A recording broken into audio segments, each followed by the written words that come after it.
여러분 반갑습니다. 오늘 첫 번째, 욥기를 어떻게 이해할 것인가. 욥기를 이해하기 위한 여러 가지 방식으로 접근을 시도해 보겠습니다. 그러니까 이 강의는 혹시 여러분들이 기대한 그런 강의하고는 거리가 멀겠습니다.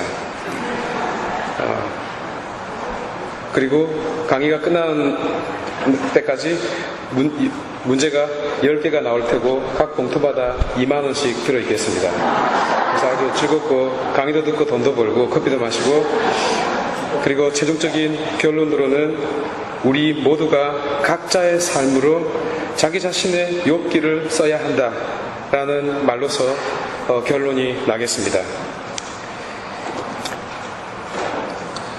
우리는 이 세상 한가운데 있죠. 그리고 대상을 인식을 하고 관계를 맺고 살아갑니다. 우리 삶의 경험을 비추어서 욥기를 이해해 보도록 하겠습니다.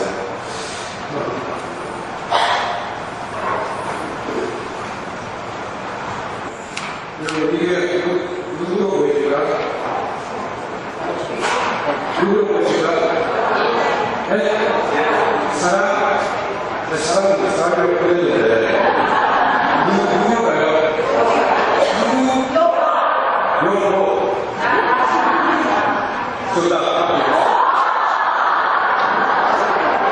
정답.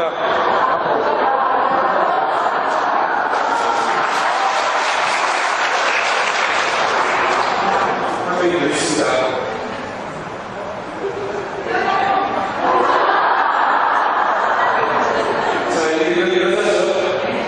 이 두 사람이 지금 뭐 하는 것으로 보입니까?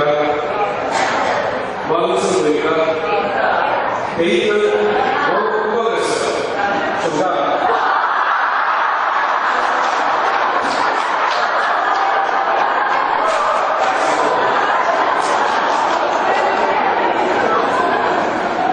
그런데 여기다가 틀을 하는 거 어때요? 틀을 이렇게 넣었습니다. 틀을 넣었습니다. 뭐 하는 분일까요? 네? 같이 살아요? 원수?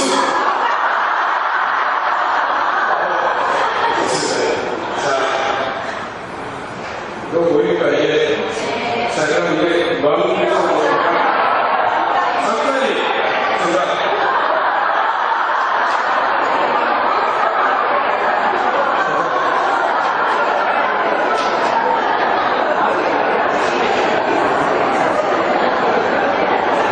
그리고 그러면 이걸 맞춘 사람이 제대로 맞춘 사람이고요. 다른 거는 제가 그냥 안 하거든요. 손을 이렇게 하고 다리를 이렇게 올렸어요. 잠깐만요. 자, 질문. 여기 시대에 몇 명이 있을까요? 두 사람이 같이. 정답. 6명. 6명. 제가 이제 욥기를 설명하겠습니다. 여기다가 요렇게 그림을 그렸어. 엄마, 아빠 보이십니까? 제가 지금 무엇을 그렸는지 알겠죠? 한 시즌이 있는데 6명이 그러고 있습니다. 두 사람이 다툴 때 우리 눈에는 두 사람만 싸우는 것처럼 보이지만 사실은 두 사람만 싸우는 것이 아닙니다. 두 사람의 머릿속에는, 두 사람의 가슴속에는 자신을 키워주고 사랑해준 부모가 존재하고 있겠습니다. 우리 눈에는 보이지 않지만 여전히 부모의 영향력이 내재되어 있습니다. 영향력이라니 도대체 무슨 말입니까? 홍길동일 수 있는 시간이 숨어 있고 지금의 홍길동을 만들어 놓은 인간관계를 비롯하여 역사, 문화, 언어, 가치 등등 소위 어떤 프레임이라는 틀이 형성되어 있다는 뜻입니다. 내 남편 안에 시어머니가 살고 있습니다. 그렇다고 시어머니 보기 싫다고 남편 배를 갈라서 그 안에 있는 시어머니를 꺼낼 수 있는 것이 아닙니다. 이것은 우리가 손으로 붙잡을 수 있는 실체적인 개념이 아니기 때문입니다. 마치 황금알을 낳는 그 닭의 배를 갈라도 황금은 없는 것처럼, 두개골을 열어도 생각을 찾을 수 없는 것처럼, 그것은 찾을 수 있거나 붙잡을 수 있는 것이 아닙니다. 그럼에도 불구하고 이해를 돕기 위하여 제가 멋진 그림을 사용해서 그 사람 안에 들어가 있는 사람을 제가 한번 표현해 본 것입니다. 이해가 되십니까? 그래서 남편이 어떤 판단을 하거나 행위를 할 때 이미 형성되어 있는 그 사람의 구조, 스트럭처, 이미 형성되어 있는 그 사람의 어떤 그 조직, 오거나이제이션, 바로 이 구조와 조직에 의하여 이미 말하고 행동하는 것입니다. 안 보이지만 이것은 무시무시한 현상입니다. 내가 알고 있는 남편이 아닙니다. 내가 알고 있는 아내가 아닙니다. 말하자면 나는 지금의 남편을 보지만 사실은 과거의 남편도 함께 보고 있는 것입니다. 이런 이유로 내가 보지 못했고 알지 못했던 남편의 모습을 접할 때 우리는 당황하게 되는 것입니다. 쓸 필요 없어요. 제가 나중에 카피해 드릴 테니까. 현대 심리학과 의학은 이를 증명했습니다. 이미 형성되어 있는 틀에 대해서 말이죠. 이렇게 친절하고 쉽게 설명을 해드렸음에도 불구하고 마음에 들지 않는 남편을 바꾸어 보려고 별 쇼를 다 해보는 여인들이 있습니다. 다시 한 번 더 말씀드리지만 이미 형성되어 있는 인간적 약점을 고치는 것은 사실상 불가능에 가깝습니다. 그래서 변화라는 것이 그렇게 어려운 것입니다. 이미 형성되어 있는 약점을 바꾼다는 것, 그 일을 하는 것보다 차라리 천하통일을 하는 것이 더 쉽습니다. 제가 농담하는 것이 아닙니다. 성 아우스팅이 참으로 위대한 성인인 이유가 바로 여기에 있었습니다. 그가 단순히 천재였기 때문이 아닙니다. 그는 자신의 내면 깊숙이 들어갔던 자였고 바로 그 자리에서 자기 자신을 발전시키고 변화시킬 줄 아는 자였기 때문에 위대한 자가 될 수 있었습니다.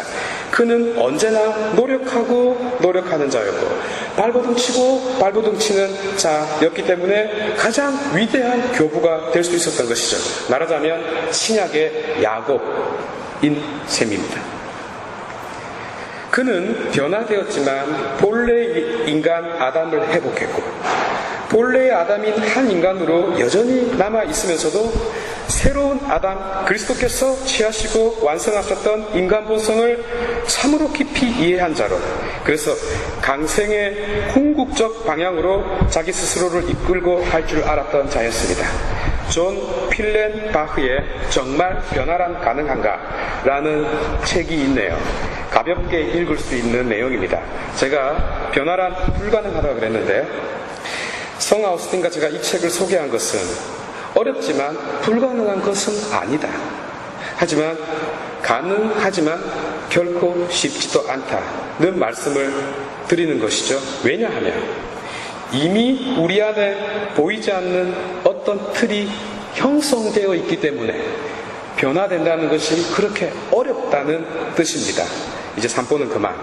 제가 오프닝 스토리로 여러분들과 함께 생각해 보고자 한 것은 우리 삶 속에서 보이지 않는 어떤 중요한 원인들이 존재하고 있다는 사실을 부각시키기 위해서입니다. 드러나는 현상 이면에 분명히 작용하고 있는 그 무엇에 대해서요. 욥기가 다루고 있는 주제도 바로 우리 눈에 보이지 않는 그 무엇이 되겠습니다. 보이지 않는 한편 속에 못된 친구가 되겠습니다. 이야기 하나 해드리겠습니다. 담장 위에 고양이 이야기를 들어보셨습니까? 회사에서 사장님 뜻대로 일이 안 되니까 부장을 불러서 호통을 쳤습니다. 드라마를 보면 맨날 집어 던지고 부수고 그러죠.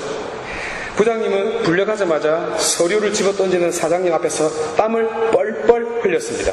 사태를 파악한 부장님은 대리를 불러서 또 자초지종을 알게 되었네요. 신입사원이 일 처리를 잘못했는데 대리가 그냥 사인을 한 것입니다. 그래서 대리를 보고 너 일처리 어떻게 한 거니? 너 애들 교육 어떻게 시킨 거니? 회사 그만두고 싶어? 정신을 어디다 놓고 다니는 거야? 하고 소리 질렀습니다. 그럼 그 대리는 가만히 있나요? 신입사원을 따로 불렀습니다. 너 머리에 보톡스 맞았지? 너 왜 이리 개념이 없어? 너 어릴 때 걔한테 물렸지? 대학에서 뭐 배웠어? 너 때문에 내가 아침부터 성질 더러운 부장한테 한 소리 들었다. 너 일부러 그랬지? 내가 싫어서 부장님한테 한 소리 들으라고 일부러 그랬지? 하고 온갖 면박을 다 주었습니다. 어째 제 연기가 실감납니까? 비슷합니까? 어쨌든 신입사원은 스트레스를 풀 곳이 없었습니다. 그래서 집으로 가는 길에 포장마차에 들려 깡소주를 힘대로 들이켰습니다. 그리고 집에 오는데 고양이 한 마리가 어슬렁거렸거든요. 보자마자 마치 대리를 만난 것처럼 고양이를 배를 있는 대로 차버렸습니다. 배를 맞은 고양이는 도망갔죠. 그런데 간 곳이 사장님 집 담벼락이었습니다. 그 고양이는 아파서 밤새 울었습니다. 아파도 너무 아파서 크게 울었습니다. 그 울음소리에 예민한 사장님은 밤잠을 설쳤다는 이야기입니다. 저놈의 고양이가 왜 우는지 그 이유는 모르고 말이죠. 그런데 이야기이지만 언제든지 생길 수 있는 실제 이야기가 되겠습니다. 그런데 잘 보시면 제3자는 아는데 본인만 모르죠. 감추어져 있기 때문에. 바로 이것이 감추어져 있는 원인이 되겠습니다. 여러분, 제가 이 조끼를 왜 입고 있는지 아십니까?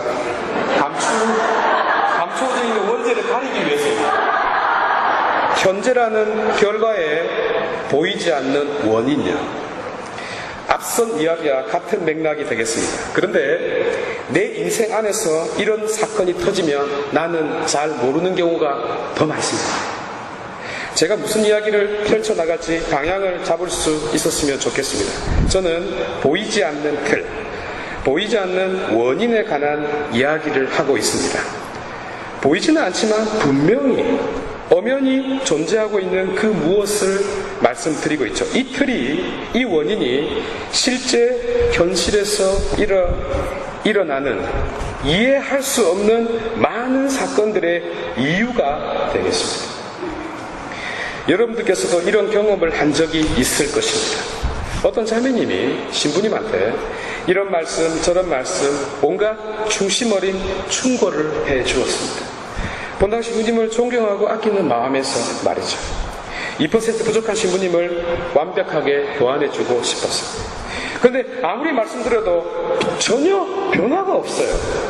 들은 채도 하지 않습니다. 그런데 같은 본당에 정말로 아니라고 생각되는 어떤 여인이 이야기하면 귀를 기울여 들어줍니다. 헐,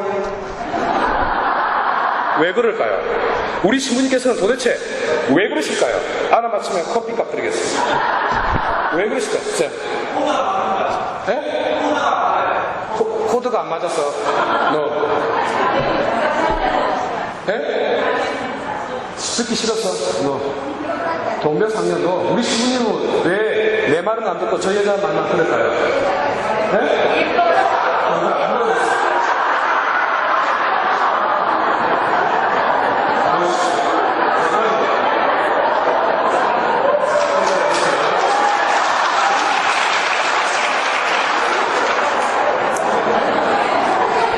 그 여자는 예쁘거든요.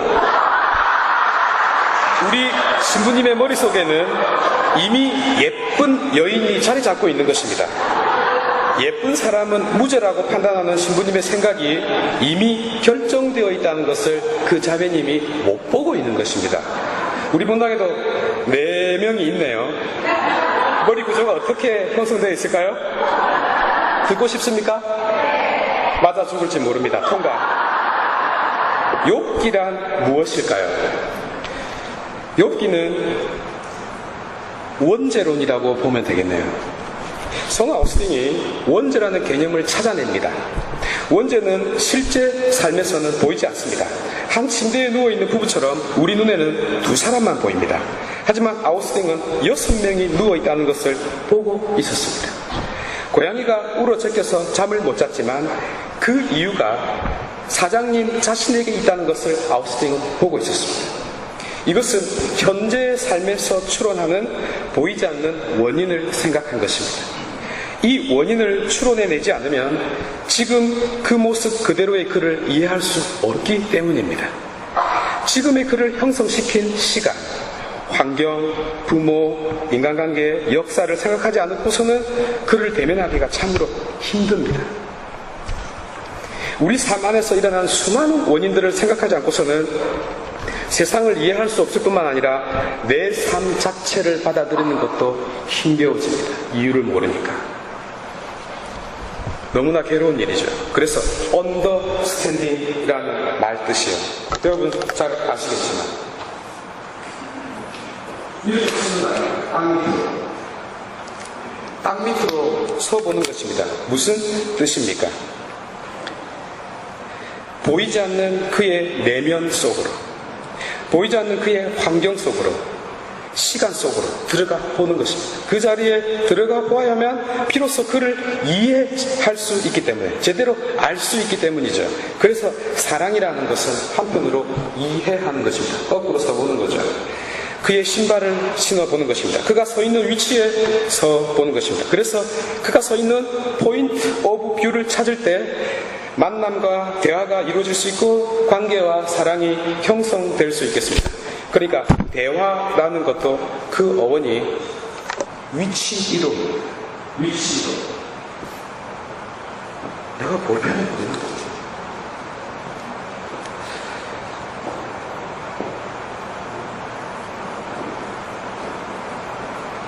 이게 무슨 뜻입니까? 다이어로.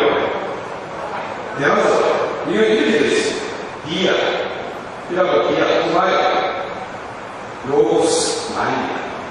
나와 너의 말을 통하여.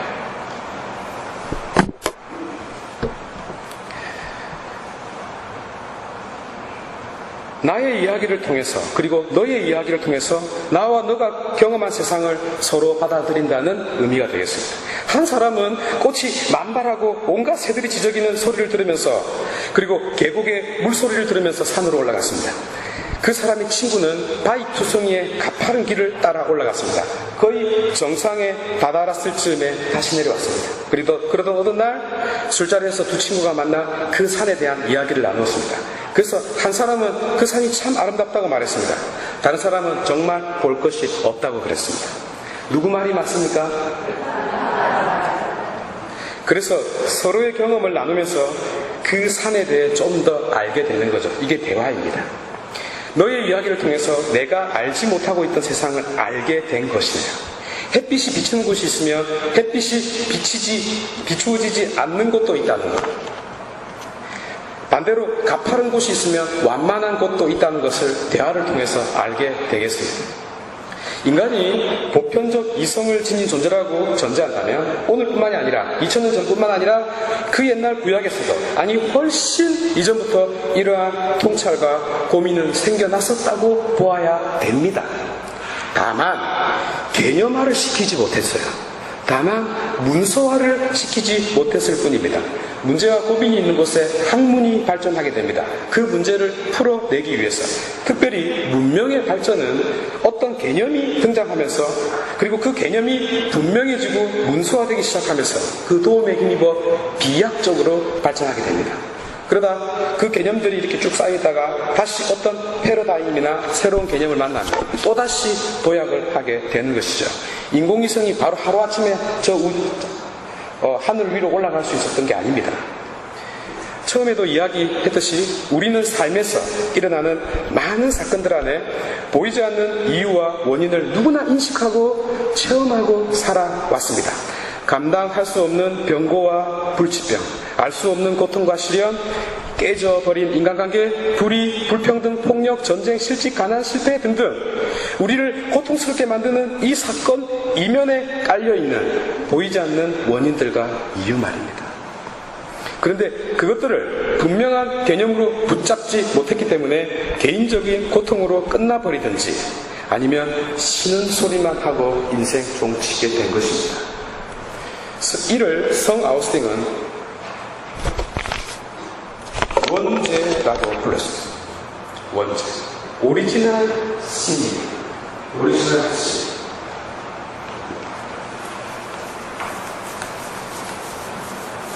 잘 안 지어졌어요. 오리지널 신.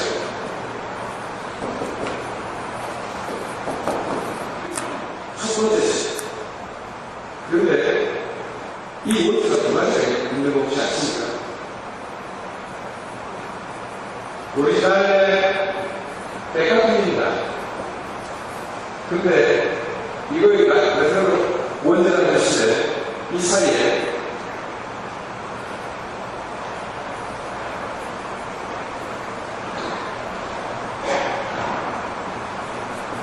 오리지널스 혹은 오리지널 현재 진행구가 인터뷰에서 광고문서가 들어가있습니다. 이게 무슨 말일까요? 광고문서가 들어가면 첫 번째로 지어졌던 죄. 현재 두 사람은 첫 번째로 지어졌던 물죄. 이 아담과 하와가 있을 당시에 어떤 죄가 지어졌었는데 그거는 이 지어졌네. 이걸 비원죄라고 해요. 그러면 지금 이거는 아까 사장이 원죄를 지었어요. 맞잖아요.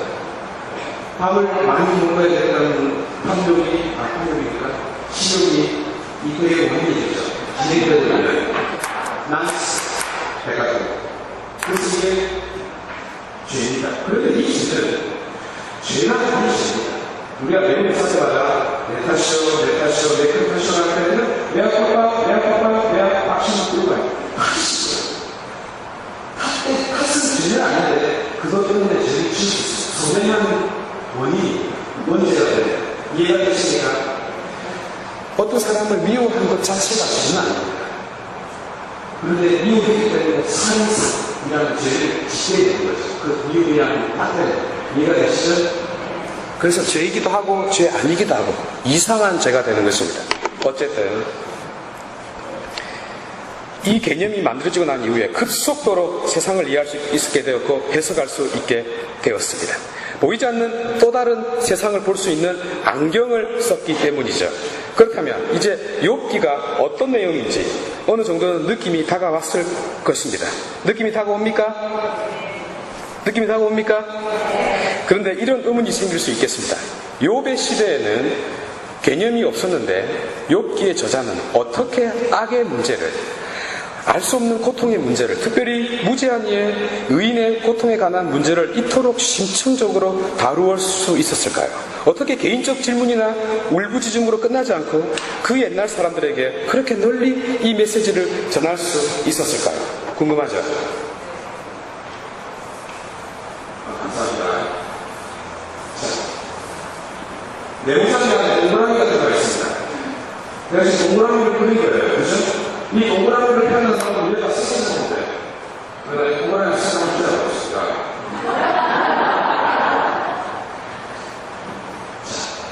이쪽을 색칠을 해요.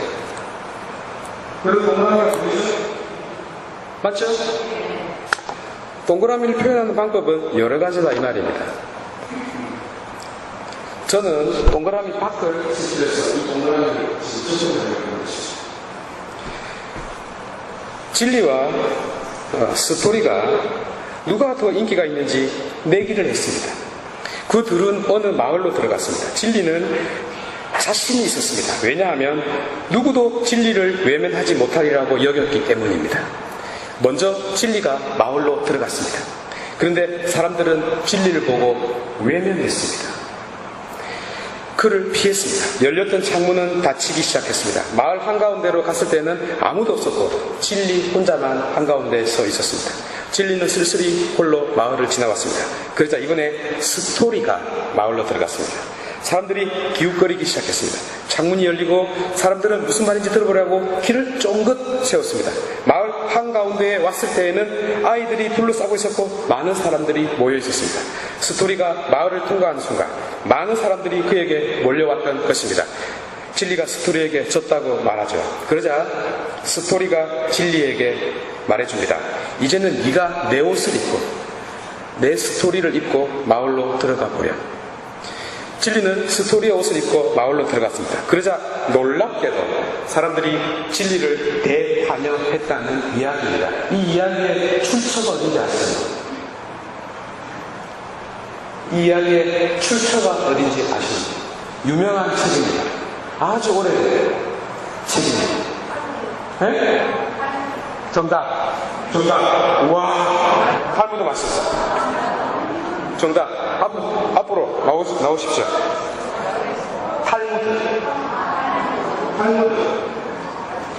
탈무드에 나오는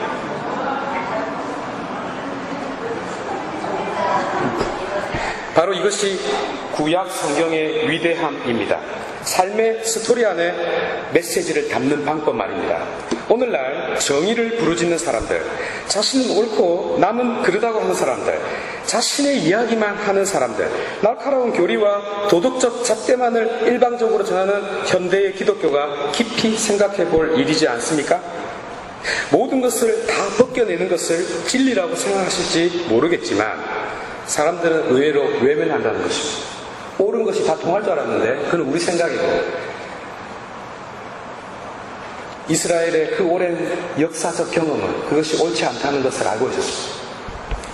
바로 그것은 너무나 진리를 마주 대하는 것은 너무나 힘이 들고 부담스럽기 때문입니다. 진실을 직접 대면한다는 것은 참으로 고통스러운 일이며 감당하기 힘든 일입니다. 광야에서 불뱀에게 물려 죽은 사람들이 다시 치유받은 길은 그 불뱀과 똑같은 형상을 뜬 청동 구리뱀을 다시 찾아보는 것이었습니다. 전혀 다른 이야기이긴 하지만 자신들의 불신앙과 불순명을 다시 되돌아봄으로써는 곧 예전에 자기 자신을 고통스럽게 다시 들여다봄으로써 치유된다는 사건이었습니다. 정말 이것은 고통스러운 일입니다. 자기 자신을 직접 바라본다는 거예요. 놀랍게도 불뱀과 천사, 세라핌은 같은 단어의 같은 어원이거든요. 하느님을 바로 쳐다보면 죽죠? 마치 태양을 직접 바라보면 눈이 멀어지는 것처럼 말입니다. 그러나 하느님 대신에 자기 자신을 한번 놓아볼까요? 마찬가지로 죽을 것만 같습니다. 인간은 견디지 못합니다. 그래서 우리가 세상이 주는 즐거움에 눈을 돌리고 자신을 잊을 수 있는 일들을 찾아 헤매고 있는지도 모릅니다. 자기 자신을 들여다보는 것이 하느님을 바라보는 것 못지않게 힘들기 때문이죠.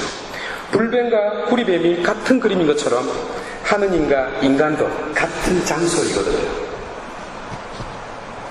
또다시 성 아우구스틴의 위대함이 등장하네요. 바라보기 싫은 그곳을 깊이 있게 바라보았습니다. 바라보기 힘든 그곳에서 자신만이 아니라 가장 대면하기 힘든 하느님을 바라보았으니까요. 그래서 이러한 체험에 힘든, 이 체험에 익숙한 유다 민족은 진리의 문에 도착할 때 힘든 길을 선택하지 않고 합리적인 길을, 이성적 길을 선택합니다. 그들은 기독교인들처럼 좁은 문으로 들어가려고 하는 어리석음을 범하지 않습니다. 그들은 아름다움의 옷을 입고 동화와 같은 식탁에 앉아서 산들바람과도 같은 대화를 통해 세상을 알고 너를 만나고 하느님을 만나고 싶어합니다. 그들은 여름에는 나무 그늘에 들어가고 겨울에는 따뜻한 천막 안으로 들어갑니다. 여름에는 에어컨을 아낌없이 틀고 겨울에는 히트를 아낌없이 틉니다. 그래서 여름을 탓하지 않고 겨울을 탓하지 않습니다. 원래 덥고 원래 추운 줄을 잘 알고 있으니까요. 그래서 전기를 아끼지 않습니다. 우리처럼. 대신 열심히 일해서 돈을 많이 법니다. 사고하는 방식이 다르죠. 무슨 말이냐면 문제를 어렵게 만들지 않는다는 뜻입니다. 예컨대 하늘나라에 들어가려면 우리는 성인이 되어야 합니다. 맞죠? 들어갔다는 증거니까.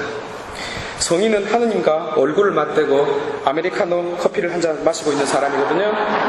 나머지는 어디가 있어요? 전부 연옥에 가서 설탕과 프리마가 들어있는 커피를 마시고 있습니다. 그런데 계산해 보십시오. 99.99%가 연옥에 가 있을 것입니다. 그런데 진리가 어디에 있습니까? 대부분의 보편적인 인간이 모여있는 곳이 아닐까요? 그 절대 다수가 연옥에 있다는 사실. 유대교는 이런 무식한 짓을 하지 않습니다. 그래서 천국 문을 쉽게 낮추어 놓았습니다. 천국을 들어가기 쉬운 곳으로 만들어 놓았습니다. 어떻게 하면 되죠? 계명만 지키면 돼요. 율법만 준수하면 누구라도 천국에 들어갈 수 있도록 해놓은 것이 사실 바리사이들의 탁월한 생각이었고 위대한 업적입니다. 예수님한테 철퇴를 맞아서 그렇지. 제 말 이해가 됩니까? 독일의 성서학자 폰 라드는 구약 성경의 저자들에게는 세상 경험이 곧 신앙 경험이었고 신앙 경험이 곧 세상 경험이었다고 가르쳐준 바가 있습니다. 그래서 욥기의 저자는 인생의 이러한 아이러니를 개념화가 아닌 자신의 삶의 스토리 안에 보이지 않는 그 원인과 이유를 담음으로써 알 수 없는 수수께끼로 가득 찬 이 세상을 해석하고자 노력했던 것입니다. 그리고 이것은 공명을 일으켰습니다. 공감대를 일으켰습니다. 시편도 마찬가지인데요. 삶의 온갖 시련과 눈물, 고통과 비극, 불행과 절망뿐만 아니라 기쁨과 희망, 찬미와 환희, 신앙과 행복 모든 것을 시와 음악과 전래 안에 고스란히 담았습니다. 담는 그릇이 이렇게 중요한 것입니다. 그리하여 이 시와 노래들이 우리 자신들의 삶의 노래로 쉽게 바꾸어지고 받아들여질 수 있도록 만들었던 것이죠. 소위 누구나 반복하고 입에서 어린아이가 흥얼거리게끔 만듦으로써 대중가요처럼 사람들의 가슴 속에 간직될 수 있는 방법을 사용했습니다. 마찬가지로 욥의 대화와 진술은 세상의 모든 문학에서 가장 중요한 이야기 형식이라는 그릇 속에 실존적인 고통을 생생하게 담았습니다. 마치 대중가요 안에 담긴 그 스토리를 자신의 인생과 클로즈업 하는 것처럼. 그렇지 않습니까? 어떤 사람은 노래 부를 때 막 그냥 인상 확 부릅니다. 자기 인생 이야기거든요. 욥기의 저자는 독자로 하여금 자신과 욥을 동일시하게 만들어 버림으로써 그 누구의 마음속에도 그 체험이 살아있게 만들었던 거죠. 이런 현상은 우리가 인기 있는 드라마를 보게 될 때도 나타나는데 그 허구를 실제 자기 자신의 역사와 현실로 동일시하는 것하고 똑같은 것입니다. 초창기 불교 경전이 형성될 때를 잠시 한번 살펴볼까요? 여러 제자들이 함께 모인 자리에서 한 사람이 돌아가신 스승님이 하신 말씀을 이렇게 떠올려서 내뱉습니다. 그러면 다른 제자들이 맞다, 아니다, 맞다, 아니다 라는 대답을 하고 그래서 수정할 곳이 있으면 수정하고 드디어 모든 사람들에게 동의를 얻으면 글로 기록을 했는데 그냥 글로 기록했으면 누가 읽었겠습니까? 그래서 어떤 운율에 담았습니다. 아시죠? 어떤 운율에 담은 거죠. 소리에 놀라지 않는 사자처럼 그물에 걸리지 않는 바람처럼 진흙에 더럽히지 않는 연꽃처럼 무소의 불처럼 혼자서 가라. 그렇지 않습니까? 이 긴 문장을 어떻게 외워요? 운율 속에 다 담았기 때문에 다 외울 수 있는 것입니다. 기가 막힌 것이죠. 복음서는 어떠했을까요?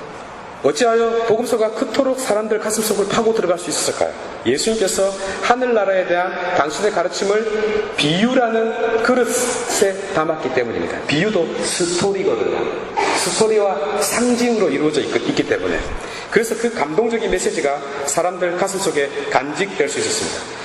제가 지금까지 설명드린 이 모든 것이 어떤 음악이나 스토리 안에 그대로 담겼다는 것을 제가 말씀드리는데 반면에 공의의 수많은 결정사항들 안에 담겨있는 기독교의 도그마와 한번 비교해 보시기 바랍니다. 참으로 아름답기 그지없는 우리의 도그마는 삶 속에 전혀 들어오지 못하고 있습니다. 전부 콧방귀 끼고 외면해 버립니다. 그것은 법률적인 틀 속에 담겨있기 때문입니다. 단죄와 지옥이라는 협박 속에 담아놨거든요. 안 믿으면 너 가면 된다 이렇게. 그래서 그 내용물, 그토록 아름답고 중요한 교회의 선언들을 냉동실에 넣어버리는 바람에 돌멩이처럼 딱딱해진 떡처럼 먹을 수 없게 되어버렸습니다. 그리고 그것을 먹으려면 전자레인지에 다시 데워야 겨우 먹을 수 있게 되는 것이죠. 그래서 기독교 교리는 가르치기가 참으로 힘듭니다. 설명할 수 없으면 신비라고 말하고 그 신비의 장막 뒤에 숨어버리니까요. 신비의 정의가 무엇인지도 모르겠어요. 신비의 정의가 무엇인지 아십니까? 모른다가 신비가 아닙니다. 알아도 끝없이 더 꺼낼 게 있듯이. 알아도. 누가 생각난다? 내 남편 생각나죠? 몇십 년을 알아도 더 알아낼 게 있는. 그것이 바로 신비입니다. 자, 질문 한 가지 해보겠습니다. 우리 교회에서 혼전 관계를 못하게 가르칩니다. 그 이유를 아시는 분. 결혼하기 전에 관계를 맺지 못하게 도덕적인 잣대를 갖다 댔죠. 혼전 관계를 못하게 했습니다. 사랑하는 분 있는데 곧 내일 모레 결혼할 텐데 왜 못하게 할까요? 아시는 분. 진짜 아무 데나 선명히 생각해 보세요. 왜 결혼 관계를 못하게 할까요? 뭐라고요? 책임 안 질까봐? 아니, 사랑한다니까요. 그거는 답은 아닙니다. 분명히 사랑하고 있고 분명히 결혼을 그래. 틀림없이. 절대 너 시대명은 레이반이야. 서로 사랑한다니까. 결혼한다니까. 제 질문의 요지는 분명히 사랑하고 결혼하고 양육하고 하고 오케이 다 24시간만 지나면 결혼할 거예요. 왜 못하게 할까요?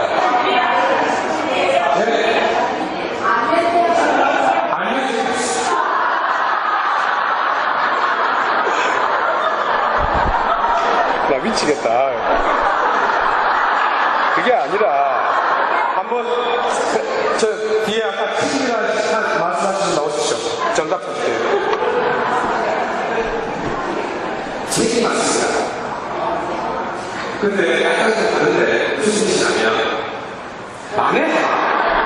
만에 하나 결혼 전날 죽을 수 있기 때문에. 그러면 영혼의 약속을 못 지킬 수 있기 때문입니다. 그 연인이 다른 사람과 행복하게 살 수 있도록 배려해 줘야 하는 것이니까요. 그것이 사랑입니다. 이유도 없이 무조건 하지 말라는 금지만 하니 누가 따르겠습니까? 사랑하는데. 제 말 이해가 됩니까? 그렇습니다. 우리 교회의 가르침은 옷을 입고 있지 않습니다. 결정적으로. 그래서 외면 받죠. 3번 그만. 기가 막히게도 구약 성경과 욥기는 스토리라는 옷을 멋지게 입혔기 때문에 누구나 쉽게 다가갈 수 있었고, 바로 그것을 우리가 끊임없이 욥기를 갖고 내 인생 이야기를 막 하는 것입니다. 무슨 말인지 아시겠죠? 이게 법률 서적 안에 담겨 있었으면 아무도 안 읽었을 거예요. 이해가 되시죠? 스토리가 이렇게 위대한 것입니다. 혹자는 지금 너 뭐하니? 욥기 강의한다면서 무슨 쓸데없는 소리 하니? 하고 물을 수 있겠습니다. 좋은 질문입니다. 그런데 욥기 자체가 쓸데없는 소리가 되겠습니다. 욥기 자체가 알 수 없는 이 세상과 인생의 모순을 고통 속에서 울부짖고 있는 소리이기 때문입니다. 괴로움으로 울부짖는 소리요. 그래서 저도 그와 나란히 발 맞추어 걸어가 보려고 하는 것입니다. 동그라미를 굳이 색칠을 하지 않더라도 밖을 색칠해서 동그라미를 알 수 있는 것처럼 동의하지 않겠지만 지금 저는 욥기를 다루고 있습니다. 정확하게는 욥기를 다루지 않고 욥기를 다루고 있겠습니다. 동시에 욥기를 다루면서 조금 더 우리가 업그레이드 된 식으로 구약 성경과 이 세상을 이해하려고 시도하고 있고, 지금 우리 자신들의 삶과 우리 인간의 실존 문제를 다루고 있겠습니다. 여러분 혹시 다른 방법 한번 내줘보세요. 여러분 혹시 피카소의 그림을 본 적이 있으십니까?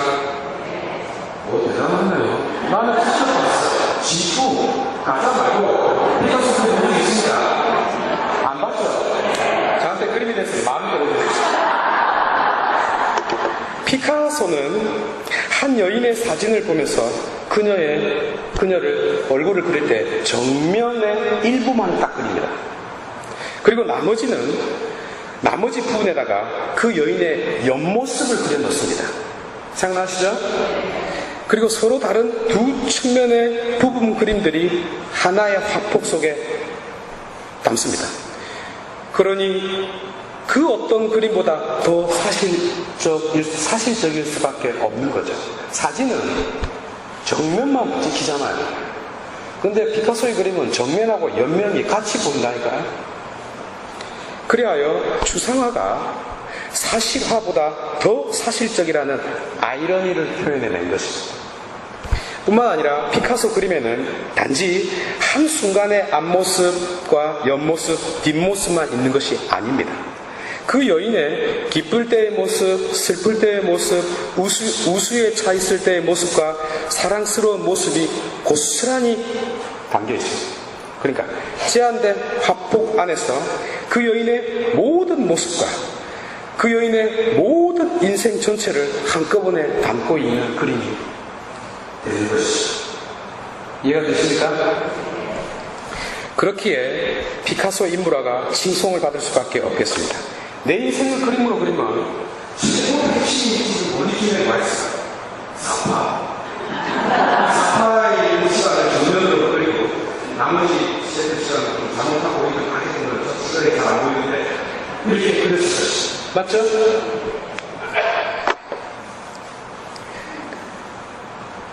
성경과 욥기를 지금 제가 피카소의 그림으로 다시 한번 접근을 해보겠습니다. 우리가 성경을 접하다 보면 갑자기 이런 현상들이 생겨납니다. 분명히 나는 어떤 사람의 얼굴을 감상하고 있었습니다. 눈을 보고 있었고 코와 볼살 그리고 입술을 감상하고 있었는데 느닷없이 눈이 빨개지는 장면을 발견하게 됩니다. 왜 그럴까요? 그 사람은 화장실에 가고 싶었는데 지금까지 참고 있었던 것이죠. 도저히 참을 수 없는 순간이 찾아왔는데 내가 그 사람을 감상하고 있었던 것이죠. 예컨대 우리가 알고 있는 하느님은 참으로 자비롭고 선하신 분이십니다. 근데 갑자기 화를 내고 홍수를 일으키고 분노를 폭발하는 장면을 접하게 되어 당황하는 분들이 종종 있었을 것입니다. 그렇죠? 참으로 이해하기 힘든 그 장면. 물론 이 사태는 주사위를 던져보면 됩니다. 구약 성경에서 하느님께서 선하시고 자비로운 분이시라는 서술은 무시무시한 분노를 폭발하고 화를 내는 갱년기 하느님에 비해서 절대적으로 압도적으로 많습니다. 이제 좀 설명이 되는지요? 숫자입니다. 숫자로 판단을 해야 됩니다. 9개가 좋고 1개가 싫은 사람이 있어요. 그 사람 좋아요, 싫어요? 좋아요, 싫어요? 8개가 좋고 2개가 안 좋은 사람이 있어요. 좋아요, 싫어요? 우리 전도희 신부님 6개가 좋고 4개가 안 좋은데 좋아요, 싫어요? 정답.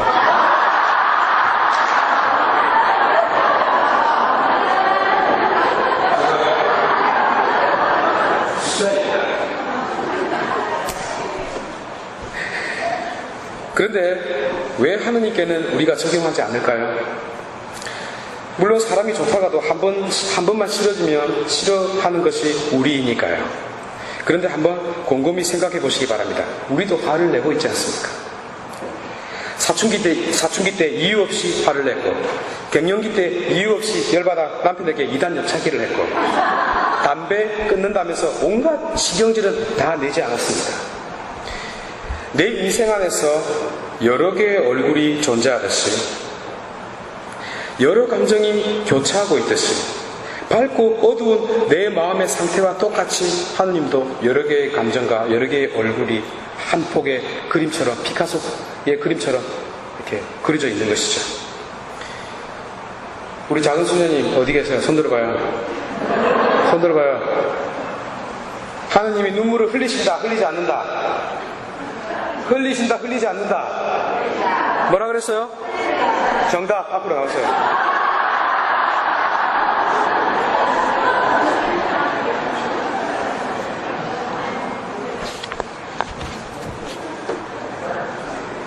이렇게 어려운 문제를 가지고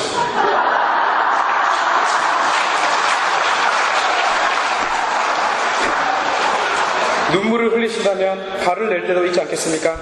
우리가 억울한 일을 당하거나 억압을 받으면 화를 내고 저항하지 않겠습니까? 하느님도 마찬가지가 아닐까요? 무지한 이들을 죽음으로 내몰거나 폭거를 해서 당신의 사랑하는 자녀들이 고통으로 울부짖으며 그 울부짖음에 당신이 직접 나서서 정의를 바로 세우시는 분이십니다. 성경의 하느님은 철학자들이 만들어낸 신이 아닙니다. 절대적으로 진리이고 절대적으로 선하고 절대적으로 아름다운 자가 아닙니다. 그것은 인간이 만들어낸 우상이고 개념일 뿐입니다. 영원히 선하다는 것, 착하다는 것, 우리가 착하다는 말 뜻은 발을 닦는다는 말들로 자꾸 알아듣고 있는데, 그죠? 영원히 아름답고 영원한 진리로 불변하는 자이어야 한다는 것은 우리 인간이 이성이 추론해낸 신입니다. 그리스도는 눈물을 흘렸습니다. 당신 아드님이 십자가에 못 박혀 고통을 당하실 때 선하신 하나님은 선한 얼굴로 화도 내지 않고 착하게 지켜본 것이 아닙니다. 십자가에 달린 하느님이라는 책에서 유르겐 몰트만이 감동적으로 묘사한 것처럼 아버지 하느님도 사랑하는 아들의 죽음과 함께 죽었습니다. 자식이 죽으면 그 부모는 살아있어도 죽은 것과 마찬가지로 아버지도 함께 죽었던 것입니다. 우리를 위해서 눈물을 흘리시는 하느님, 가난하고 무죄한 당신 자녀를 괴롭히는 자들에게 화를 내는 하느님, 힘없는 자들을 변호하는 하느님이 계신다는 것이 고맙지 않습니까? 통치자는 누구를 위해서 존재합니까? 누구를 위하여 종이 울립니까? 자신을 위해서 백성이 존재하는 것이 아니라 백성을 위해서 자신이 존재해야 한다는 것을 망각하고 있는 통치자를 하느님의 권능으로 내리칠 때 그것은 폭력이 아니라 순리입니다. 우리 교회도 마찬가지네요.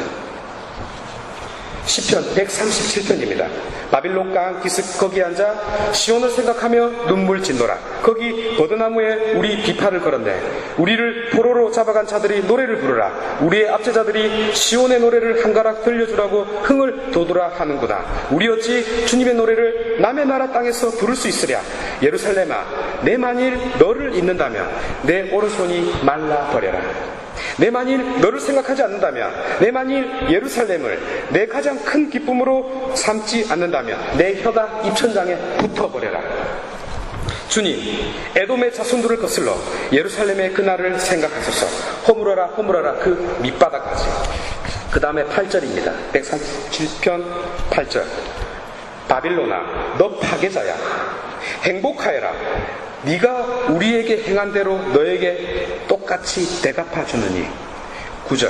행복하여라. 네 어린 것들을 붙잡아 바위에다 메어치느니. 어린애 발을 잡고 한 바퀴 돌려서 머리를 바위에 내쳐서 머리를 깨서 죽이는 걸 말하는 것입니다. 바빌론과 에돔 족속의 연합군에서 바빌론이 완전히 파멸한 역사가 그 배경입니다. 이 8절 9절은 너무너무 무시무시한 저주가 담겨 있어서 기독교인들의 정서에 맞지 않다고 하여 기독서에서 생략했습니다. 기독교는 원수에 대한 사랑을 가르치고 있으니까요. 감정적으로 제가 한번 설명을 해볼게요. 그들은 원수의 나라 바빌론으로 지금 포로로 잡혀가고 있습니다. 그리고 잡혀갔습니다.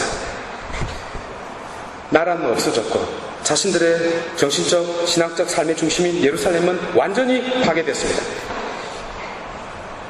이미 그들은 죽은 상태와 다를 바 없습니다. 그런데 데리고 가는 도중에도 도착에서도 온갖 모욕이 주어졌네요. 노래 한 곡 불러보라고. 아, 대한민국 노래 좋다 한번 불러보라고. 우리 대한민국 한번 불러보라고. 부를 수 있겠습니까? 그 노래를 부르지 않으니까 아무 죄도 없는 어린아이를 잡아서 바위에 머리를 내려쳐서 죽일 때까지. 그래도 부를 수 없는 노래가 주님의 노래입니다. 만약 여러분들께서 그 아이들의 부모라면 어떻게 하시겠습니까? 그리스도의 가르치신 대로 용서하고 사랑하시겠습니까? 말할 수 없는 비애를 간직한 그 부모는 아무 죄도 없는 이 아이들의 목숨을 앗아간 그 잔인한 원수에 대해서 이렇게 기도했습니다. 복 있으라고. 언젠가 바빌론의 자식들을, 아무 죄도 없는 바빌론의 그 어린 자식들을 잡아다가 바위에 메어치는 자, 내 자식에게 그랬듯이 그 원수의 자식에게도 똑같이 잔인한 살육을 선물로 주는 그 자가 누구인지는 몰라도 하느님께 복받아라. 이것이 그렇게 잔인한 기도입니까? 우리는 항상 착하게 살아야 합니까? 오른쪽 뺨을 맞으면 왼쪽 뺨을 돌려대야 합니까? 정당방위는 없습니까? 원수는 무조건 사랑해야 합니까? 무엇이 사랑입니까? 넘어갑시다. 제가 옆으로 세면 한참 세니까요.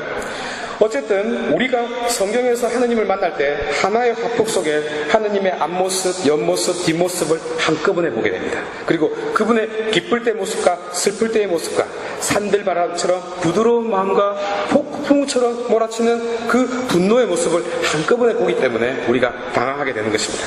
그래서 내 눈에는 성경이 모순처럼 보일 것입니다. 피카소의 그림처럼. 그러나 피카소의 추상화가 사실화보다 더 사실적일 수 있는 것처럼 서로 부딪히는 성경의 많은 모순들은 오히려 하느님의 구원 역사를 생생히 전해주고 있고 더 심층적으로 우리 인간의 드라마를 담고 있다는 것을 깨닫게 될 것입니다. 그래서 내가 지금 모순처럼 느낀다고 해서 더 이상 피카소의 그림을 보지 않는다면 내 인생을 돌아보는 것도 그만두게 될 것입니다. 그래서 모순은 모순으로 남겨두고 더 정확하게는 모순일지라도 신비로 남겨두는 태도가 필요하겠습니다. 요청되겠습니다. 구약 성경 전체가 그렇고 욥기가 그렇습니다. 욥기를 읽어보신 분들은 논리가 일관되지 못하고 갑자기 반전되고 그렇다고 쏙 시원한 답을 얻을 수 없다는 것을 느끼셨을 것입니다. 여러분 다 읽어오셨죠? 처음 시작부터 멀쩡히 잘 살고 있는 인간을 시험하는 것 자체가 이상하지 않습니까? 그 시험 과정에서 실제로 고통을 당하고 죽은 사람들은 뭡니까? 테스트 해보다가 희생당해버렸잖아요. 그 욥은 중요하고 그 종들과 가축들은 중요하지 않습니까? 그 사람의 의로움을 증명하려고 멀쩡한 사람들을 죽이는 것은 의로움입니까? 그러니까 시작부터 말도 안 되는 이야기라고 제가 이야기를 드린 것입니다. 아시겠습니까? 그러면 욥기가 가짜입니까? 허구입니까? 거짓말입니까? 라고 질문하는 분들이 있을 수 있겠네요. 그죠? 친절하게 설명해 드리겠습니다. 신화와 설화와 역사의 차이입니다.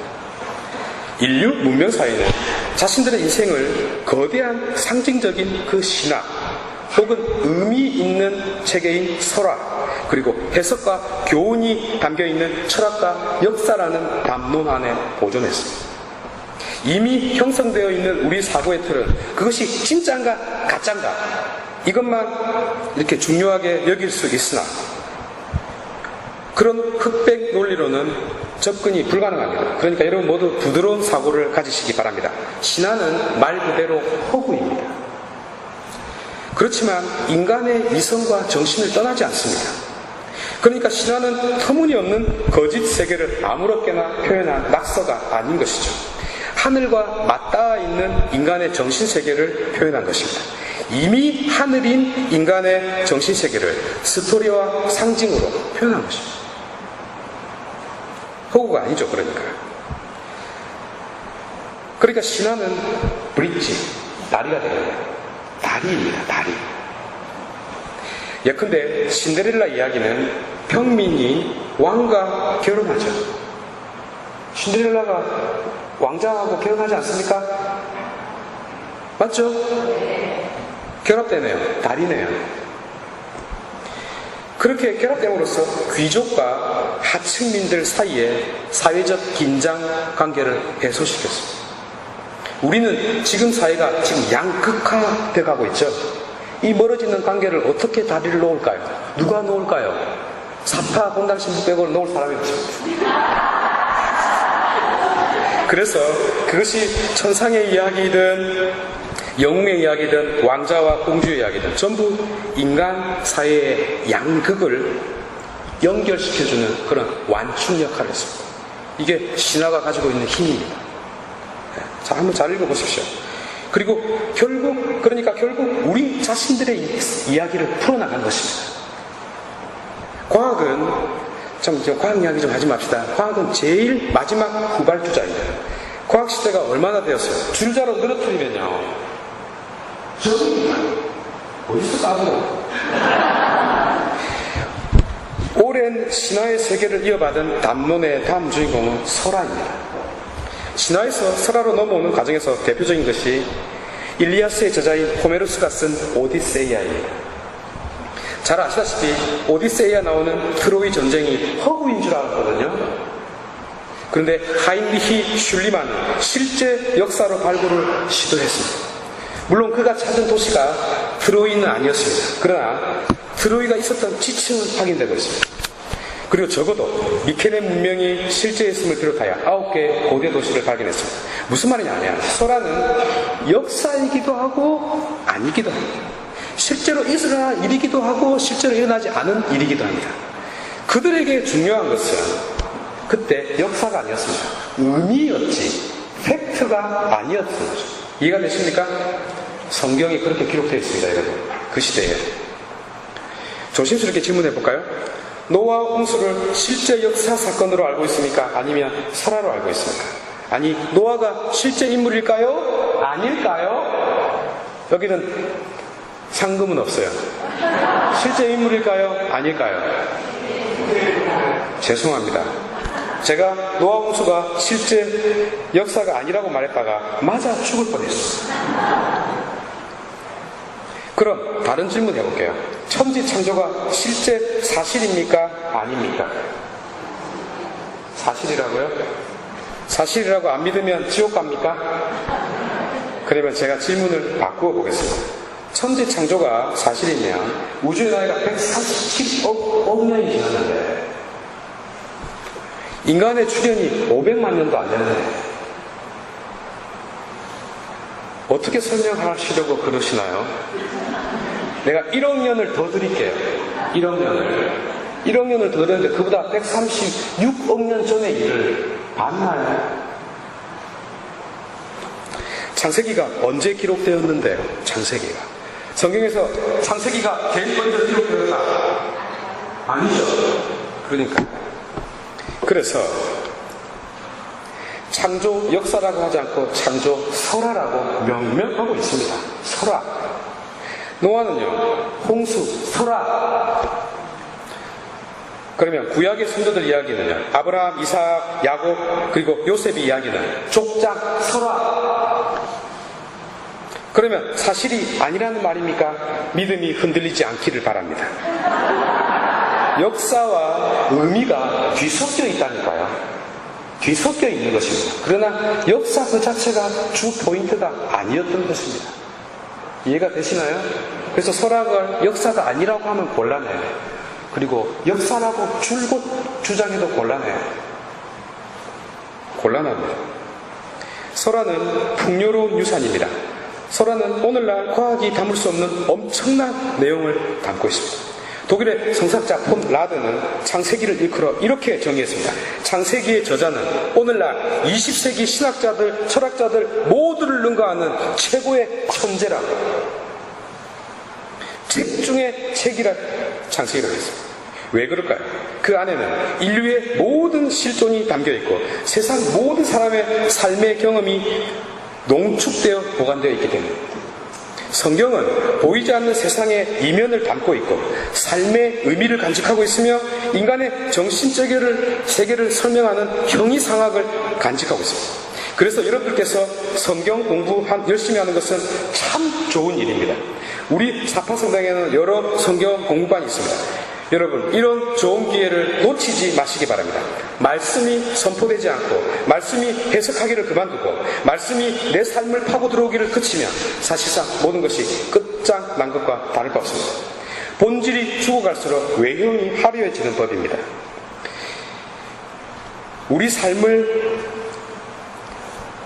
정말 끝없이 펼쳐진 바다와 같은 우리 삶의 의미와 교훈이 녹아있는 성경 속으로 들어가셔서 여러분 모두 풍요로운 삶을 이끌어 나갈 수 있기를 바랍니다. 문명사회에서 설화시대는 오래 지속되는데 구약 성경시대가 여기에 속합니다. 그래서 구약이 위대한 것입니다. 여러분. 자, 어쨌든 3부는 이 정도로 끝내죠. 그러면 욥기는 역사일까요? 설화일까요? 설화입니다. 내가 얼마나 죽을지 모르겠네요. 욥기는 설화입니다. 근데 설화는 역사라고 그랬습니까? 아니라고 그랬습니까? 그렇죠. 역사일 수도 있고 아닐 수도 있다. 중요한 것은 의미라고 했습니다. 그렇다면 우리가 욥기를 통해서 어떤 의미를 찾아야 되겠는데 여러분들께서 이 글을 읽고 무엇을 건져냈나? 욥기의 특성은 한마디로 어렵습니다. 어려워도 너무 어렵습니다. 끝. 집에 가셔야 되겠습니다. 이 세상은 수수께끼로 가득 차 있습니다. 내 남편을 보십시오. 그리고 내 자식들을 보십시오. 수수께끼 아닙니까? 자식이 말을 잘 들을 때는 부모의 좋은 것을 잘 빼닮았고, 말을 듣지 않을 때는 서로의 안 좋은 부분만 골라서 담지 않았습니까? 이 세상은 아직 우리가 알지 못하고 이해하지 못하는 대상과 현상으로 가득 차 있다는 것을 우리는 경험을 통해서 알고 있습니다. 그래서 욥기의 저자는 이 체험을, 이 엄연한 현실을 개념화하지는 못했지만 스토리 안에 담았다고 제가 말씀드렸습니다. 수수께끼 같은 현실을 특별히 우리 모두가 경험하듯이 악에 대한, 고통에 대한 부조리에 대해서 다루었습니다. 이것을 신의론이라고 합니다. 신정론이라고 하기도 하고요. 이 어원을 분석해 보면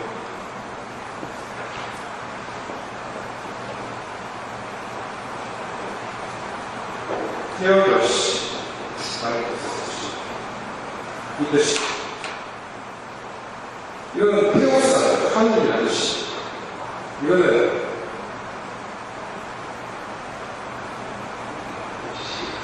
비계 정이라는 뜻이, 정의. 그러니까 신의 정이라는 뜻으로 신의 정당함을 주장하는 이론입니다. 말하자면 신에게는 전능이라는 능력이 있고 선이라는 의지가 있는데, 왜 전능하시고 선하신 하나님은 이 세상의 고통을 허용하는가? 왜 이 악이 이 세상에 존재하게 했는가? 라는 그 질문에 대하여 답변하는 것이죠. 변론하는 것이죠. 영어에서는 비케가 다이클, 제방을 쌓다, 신의 제방을 쌓다, 어떤 뚝에 제방을 쌓는 것처럼 제방을 쌓는 것이 됩니다. 그러니까 신을 변호하는 어떤 의미가 되겠네요. 이 개념은 1710년 계몽주의자였던 라이프니츠의 저서에서 처음 거론된 내용입니다. 이 세상이 악과 고통으로 가득 차 있다 할지라도 그래도 세상은 선하다라고 라이프니츠는 논리를 펼쳐나갑니다. 그래야 교회도 유지하고 세상도 유지하고 정권도 유지하고 할 거 아닙니까? 그런데 1775년 스페인 리스본에서 대지진이 발생했습니다. 사람 엄청 죽었습니다. 그래서 라이프니츠의 신정론에 근본적으로 도전이 생겼겠죠? 이후 1차, 2차 세계대전과 아우슈비츠 유태인 대학살과 수많은 악의 체험은 신정론의 입을 막아버렸습니다. 그리하여 대개의 경우 신의 정당함을 주장했던 신정론은 결과적으로 불가지론과 무신론으로 이어지는 경우가 태반이 됩니다. 왜냐하면 세상에 만연해 있는 악과 고통의 문제와 관련하여 신이 정당화되기가 너무나 힘들었거든요. 여러분들 지금 그런 질문 던지고 있기 때문에 욥기를 읽은 것입니다. 신이 전능하고 무한한 사랑을 지닌 자라면 그 신은 악을 이 세상에 없애야 돼요. 맞죠? 능력이 있으면. 그런데 악이 존재하거든요. 그래서 신은 전지전능하지 않든지 아니면 완전한 사랑을 가지고 있지 않은 자일 수밖에 없겠네요. 이렇게 결론으로 간다 이 말입니다. 아니면 존재하지 않든지. 그래서 무신론과 불가지론으로 가는 것입니다. 제가 왜 이런 설명을 드리는지 아시겠습니까? 오늘날의 욥인 우리 모두가 던지고 있는 질문이기 때문입니다. 악을 체험하고 고통을 당하고 있는 우리가 던지는 질문이 바로 욥이 던지는 질문과 똑같기 때문입니다. 나에게 문제가 없으면 욥에게 갈 필요가 없습니다. 나에게 고통이 없으면 십자가에 갈 필요가 없습니다. 나에게 죄가 없으면 그리스도에게 갈 필요가 없습니다. 나에게 죽음이 없으면 기독교 신앙을 알 필요가 있습니다. 무슨 말입니까? 내 자신과 내 인생과 직결되는 문제만이 그 의미를 갖게 되는 것이죠. 욥의 문제가 곧 우리 모두의 문제이니까요. 이것이 접근이 아니고 무엇이겠습니까? 그래서 우리가 우리의 문제를 좀 더 해결해 보기 위해서 욥에게 가까이 가서 잠시 엿봤던 거죠. 그런데 더 답답하고 더 혼란스럽고 더 열받게 되는 결과가 초래했을 것입니다. 왜 그럴까요? 원래 신정론은 악의 존재가 신의 속성과 모순되지 않는다는 주장이었거든요.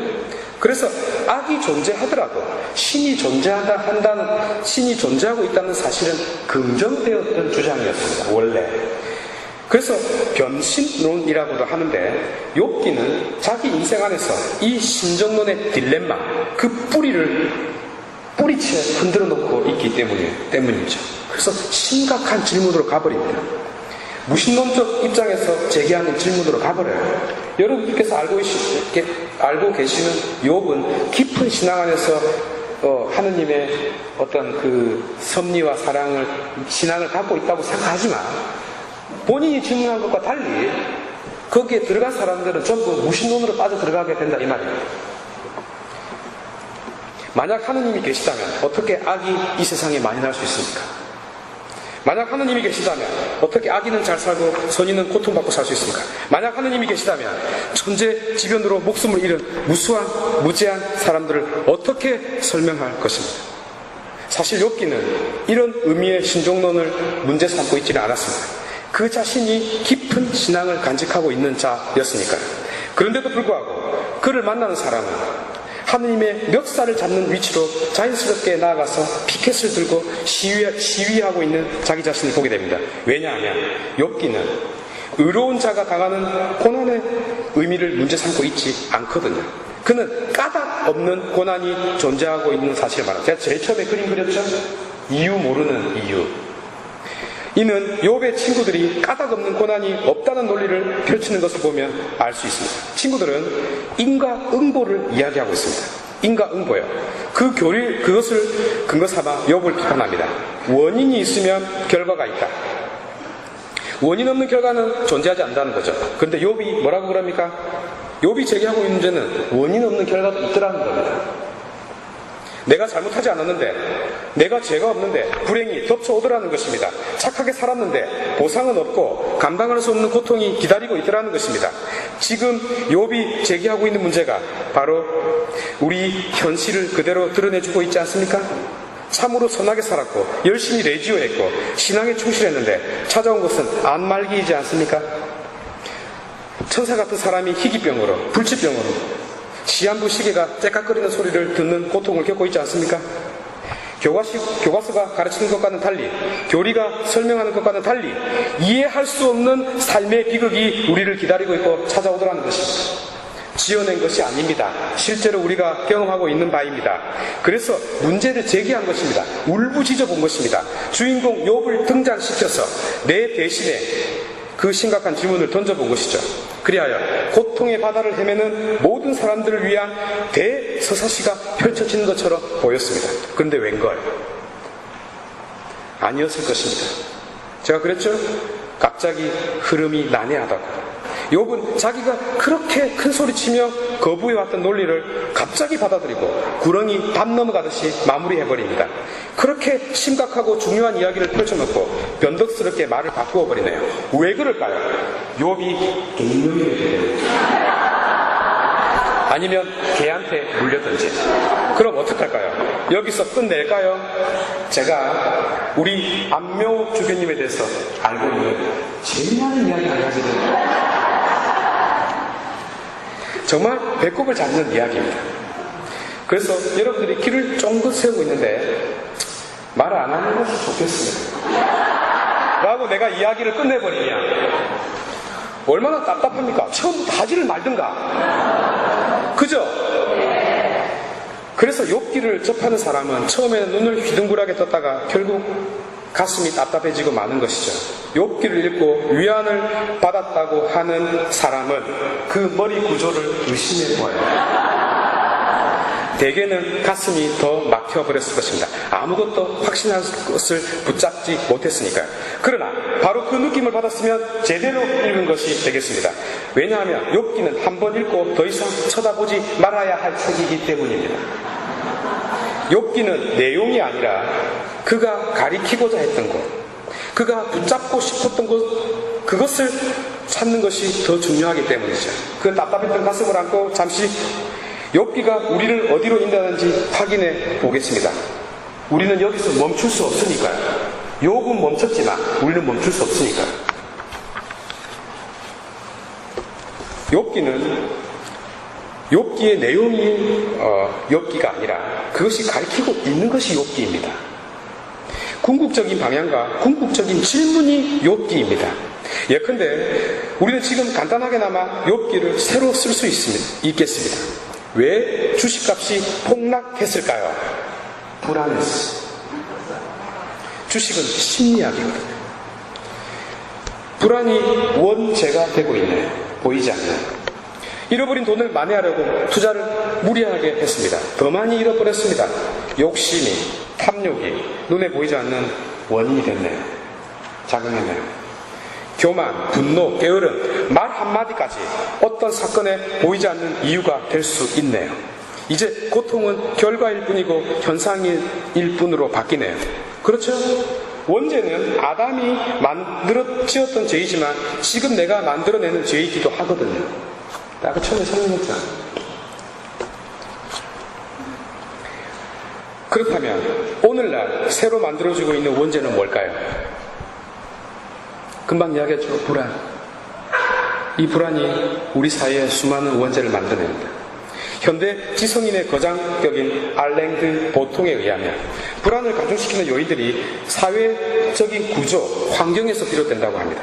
예컨대 능력 위주의 사회는 높은 지위에 올라갈 수 있는 기회를 제공하지만 동시에 낮은 지위에 있는 사람들에게는 스스로 무능력자, 사회적인 박탈과 수치심을 안겨준다는 것입니다. 특히 가난한 사람은 자신의 무능력과 직결되고 더 이상 사회에 쓸모없는 자로 취급하게 만드는 요인이 되고 말았습니다. 중세시대의 가난은 수치스러운 일이 아니었습니다. 부자와 가난한 사람들이 있었지만 각자 사회 안에서 각자의 역할을 담당했습니다. 그래서 내가 어떤 농사를 짓는 사람은 가난하고 육체적으로 고달프기는 해도 그것은 부끄러움이 아니었습니다. 정신적인 스트레스나 수치심을 느끼지 않았습니다. 우리는 누가 아르바이트를 하거나 어디 어려운 3D 직종에 일하면 어떻게 보죠? 어떻게 보고 있나요? 정말로 변호사, 판사, 의사들 그리고 신부들만 너무 좋게 보죠. 그런데 오늘날 가난한 사람은요, 물질적으로도 궁핍할 뿐만 아니라 정신적인 고통까지, 그러니까 실패자의 무능력자일 뿐인 거죠. 동일시돼버리는 거죠. 무서운 것입니다. 더 무서운 것은 남들의 시선, 아니 자기 스스로 자신을 판단하고 심판하고 단정 짓게 만드는 자 현상까지 생겨나는 것이죠. 자신을 학대하겠던 그의 생각은 이미 이 세상에 세뇌되어 버렸습니다. 나는 쓸모없는 놈이라. 자본주의 역시 불안을 극대화시켰네요. 경제적 성장이 인간의 욕망을 끊임없이 재생산하게 만들고 좋은 물건 먼저 만들어나게 만들고 발명하게 만들고 스트레스를 주게 만들고 그거 못하면 나고자 되고, 이 구조 속에서 고통을 당하는 사람들이 무수히 생겨나는 수단과 방법을 가리지 않고 소유하려는 불안 심리가 바로 그렇게 만듭니다. 현대의 욕들이 또 울부짖고 있네요. 나는 열심히 일했는데 실직당하고, 아무리 벌어도 내 집 마련하기 어렵고, 돈 없이는 아무것도 할 수 없는 사회에서 수많은 욕들이 또 울부짖고 있네요. 능력 위주의 사회, 무한 경쟁의 사회, 자본주의의 구조적 모순 안에서 현대인들은 말할 수 없는 불안과 고통을 느끼고 살아가네요. 이 불안이 오늘날 현대사회의 구조를 결정했으니 원죄 월계관을 차지하고도 남을 것입니다. 자, 그러면 욥기 또 한 번은 다뤄봐야죠. 욥이란 사람은 에제키엘 14장 14절에 노아와 다니엘과 함께 거론되지만 가상의 인물이라고 했죠. 설화적인 인물이라고 생각하면 됩니다. 시비 걸지 마시고 똥꼬지 피우지 마십시오. 그렇게 한다고 달라지는 것은 없으니까요. 그런데 욥기를 쓴 사람은 있겠죠. 책이 있으니까요. 욥기의 저자는, 최종 편집자는 BC 6세기 후반에서 5세기 전반에 활동한 이스라엘의 지도자 혹은 스승이라고 여겨집니다. 욥기의 구조를 보면 이렇습니다. 1장부터 42장까지 쭉 펼쳐집니다. 처음에 문제 제기가 이루어지고 4장부터는 욥과 세 친구들 간의 대화가 3번 이렇게 사이클이 반복됩니다. 그러니까 여러분 나중에 시험 문제 나올 때 이런 문제가 나올 수 있어요. 원장 수녀님, 손 들어봐요. 어디 계세요? 다음 중 욥의 세 친구의 이름이 아닌 것은 1번 엘리파즈, 2번 빌닷, 3번 초파르, 4번 전동영 신부. 몇 번? 정답 앞으로 나오세요. 시험 문제가 이런 식으로 나옵니다. 그런데 첫 번째 질문이래요. 엘리파즈가 묻고 욥이 응답하고, 빌닷이 묻고 욥이 대답하고, 초파르가 묻고, 초파리가 아닙니다. 초파르가 묻고 욥이 대답. 이게 세 번씩 반복돼요. 무슨 말이냐면 욥에 대한 테스트가 시작되고 난 이후에 3장에서 31장에 이르는 본문은 욥기 전체의 70%를 차지합니다. 오랜 세월 반복되는 듯한 이 지루한 논쟁에 주석가들이 별로 귀를 기울이지 않았습니다. 그런데 두 번째와 세 번째 논쟁 사이에 욥의 생각이 갑자기 바뀌어버립니다. 친구들은 그 교리적인 생각에 관습에 얽매여 있어서 마치 회초리를 들고 있는 도덕 선생님처럼 아무 느낌도 없이 교리를 앵무새처럼 반복하고 있죠. 그래서 평행선을 쭉 그어갑니다. 그런데 욥은 이런 소모적인 논쟁을 통해서도 하느님 앞으로 한 발자국 한 발자국 다가갑니다. 우리 삶에 시련이 닥칠 때에도 그 한가운데에 신앙이 서 있어야 한다는 것. 다시 말해서 신앙이라는 주제가 욥기 전체의 화두로 자리 잡고 있습니다. 틀림없이. 이것은 본문의 3분의 2가 왜 믿느냐라는 질문이 계속 던져지는 것만 보아도 그렇습니다. 그러나 그가 던진 현실의 고통과 알 수 없는 삶의 비극에 관한 질문은 모든 인간의 궁극적인 질문으로 부각되어 버렸습니다. 배보다 배꼽이 더 커져 버렸습니다. 이 심각한 질문을 제가 줄곧 지금 말씀드리고 있는 중이고, 여러분들께서도 꼭 한 번은 시원스럽게 듣고 싶었던 의문이기도 한 것이죠. 맞죠? 그래서 힘들지만 잠시만 조금만 더 참고 귀를 기울여 답을 들어보시기 바랍니다. 이 문제는 욥 자신도 알 수 없었고 대답할 수 없었습니다. 다만 그는 깊은 믿음의 태도를 지녔을 뿐입니다. 아마 욥기가 이 태도를 전하려고 했던 것일지도 모르겠네요. 그러면 정말 욥처럼 믿으면 될까요? 깊은 믿음을 간직하면 이 의문이 풀릴까요? 천만의 말씀. 욥은 깊은 믿음의 태도로 보상을 받았습니다. 그럼 우리는 뭡니까? 우리는 믿음이 없어서 욥처럼 보상을 받지 못하는 것입니까? 믿음이 깊지 않아서 불행이 내 삶을 떠나지 않고 있나요? 마치 뱃살이 내 배에서 떨어지지 않는 것처럼 내 삶에 좋지 않은 그 많은 사건들은 믿음이 부족해서 떨어지지 않는 것입니까? 신앙인은 의문을 품으면 안 되나요? 벙어리가 된 스가리아의 이야기를 아십니까? 가브리엘 천사가 요한의 탄생을 예고했을 때 엘리사벳은 아이를 가질 수 없는 여인이었습니다. 자신도 나이가 많았고요. 못 믿는 것이 당연한 것 아니겠습니까? 루카 복음에 의하면 스가리아는 이 불신 때문에 당분간 벙어리가 됩니다. 하지만 단지 믿음이 부족했기 때문에 벙어리로 만든 것이 아닙니다. 혹은 천사의 그 말을 헛소리라고 생각했을지 모르는 스가리아가 다른 사람한테 가서 천사가 쓸데없는 소리 하더라, 그 말 못하게 막으려고 벙어리로 만든 것도 아닙니다. 왜 벙어리가 되게 했을까요? 스가리아의 부족한 믿음을 자기 자신에게 안에 그대로 남겨두기 위해서 침묵시켰던 것입니다. 아이가 태어나고 그 아이를 눈으로 직접 보게 되었을 때 드디어 스가리아가 말을 하게 됩니다. 그렇지만 이제는 믿었기 때문에 말을 할 수 있게 된 것도 아니었습니다. 그는 믿음이 부족한 상태 그대로 믿었던 것입니다. 이 텍스트가 우리들에게 전해주고 있는 바가 토마 사도가 손가락을 넣어보고 믿은 것이 아닙니다. 또 눈으로 유심히 살펴보고 난 다음에 모든 의심이 다 사라졌기 때문에 믿게 된 것도 아니었습니다. 그는 자기의 불신을 그대로 간직한 채로 믿었습니다. 소아 데레사, 마더 데레사 같은 분들도 완전한 믿음을 가지고 믿은 것이 아니었습니다. 세상의 온갖 고통 앞에서, 기아와 전쟁, 슬픔과 눈물, 불의와 폭력, 불행과 절망 앞에서 그들도 하느님의 존재를 의심하지 않을 수 없었습니다. 우리하고 똑같이. 그분들조차 그 불신과 무신의 밤 때문에 너무나 힘들어 하셨습니다.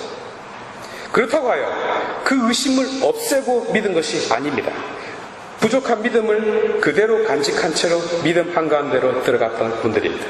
믿음은 불신이 없어진 상태에서 믿는 것이 아닙니다. 의심을 가지고도 믿는 행위가 믿음입니다. 그리하여 지상생활을 하신 예수님께서 토마에게 하신 말씀, 곧 의심을 버리고 믿어라는 예수님의 그 말씀이야말로 예수님의 잘못된 믿음관을 보여주는 좋은 대목이 되겠습니다. 저는 10분 이해합니다. 예수님은 도구말을 잘 모르시거든요. 신앙은 의심을 가지고 믿는 것입니다.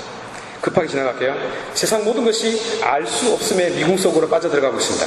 욥의 부르짖음, 곧 의인과 고통과 악인의 번역에 대한 항변의 응답으로 주어진 대목은 해석하는 자를 당황하게 만들었습니다. 대답해야 할 자가 대답은 안 하고 반문을 해대고 있으니까요. 쉽게 말해서 어려운 질문을 욥이 던지니까 갱년기 하느님께서 화를 내는 장면입니다. 모르면 모른다고 하면 될 일을 대답도 하지 않으면서 말도 되지 않는 다른 질문으로 욥을 침묵시켜버렸습니다. 여러분들도 많이 놀라셨죠? 더 놀라운 것은 욥이 수수께끼와 같은 하느님의 반문을 듣고 마치 큰 화두를 얻은 것처럼 깨달음을 얻어버렸다네요. 기가 막힌 거죠. 미친 거죠.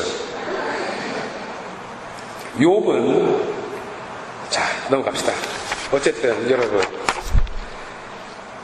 제가 욥기를 읽고 오신 분들에게 꼭 이 말씀을 드리고 싶습니다. 읽는다고 수고하셨습니다. 이제 욥기는 덮어두시기 바랍니다. 그리고 두 번 다시는 읽지 마시기 바랍니다. 인류가 그럼 욥기를 어떻게 해석할 것인가?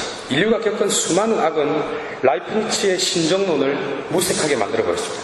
교회의 변신론을 한 방에 치워버렸습니다. 교회는 더 이상 논리적인 답을 제시하지 못하고 세상 앞에서 땀을 뻘뻘 흘렸습니다.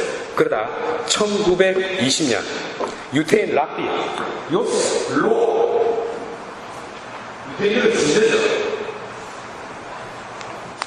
이 요셉 롯은 욥의 이야기를 다시 재구성했습니다. 그는 하느님에 대한 욥의 절망적인 불평 속에서 절망이 아니라 실존론을 보았습니다.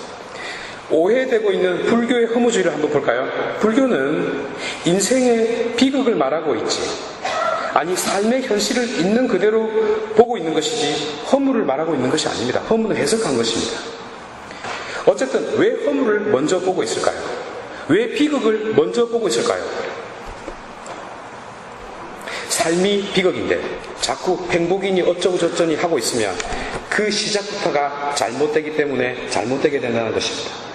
그런데 시작부터 본질을 다루어 버리면, 시작부터 삶의 현실을 인정해 버리면 바로 그곳에서야말로 다른 답을 찾을 수 있는 가능성이 열리기 때문입니다.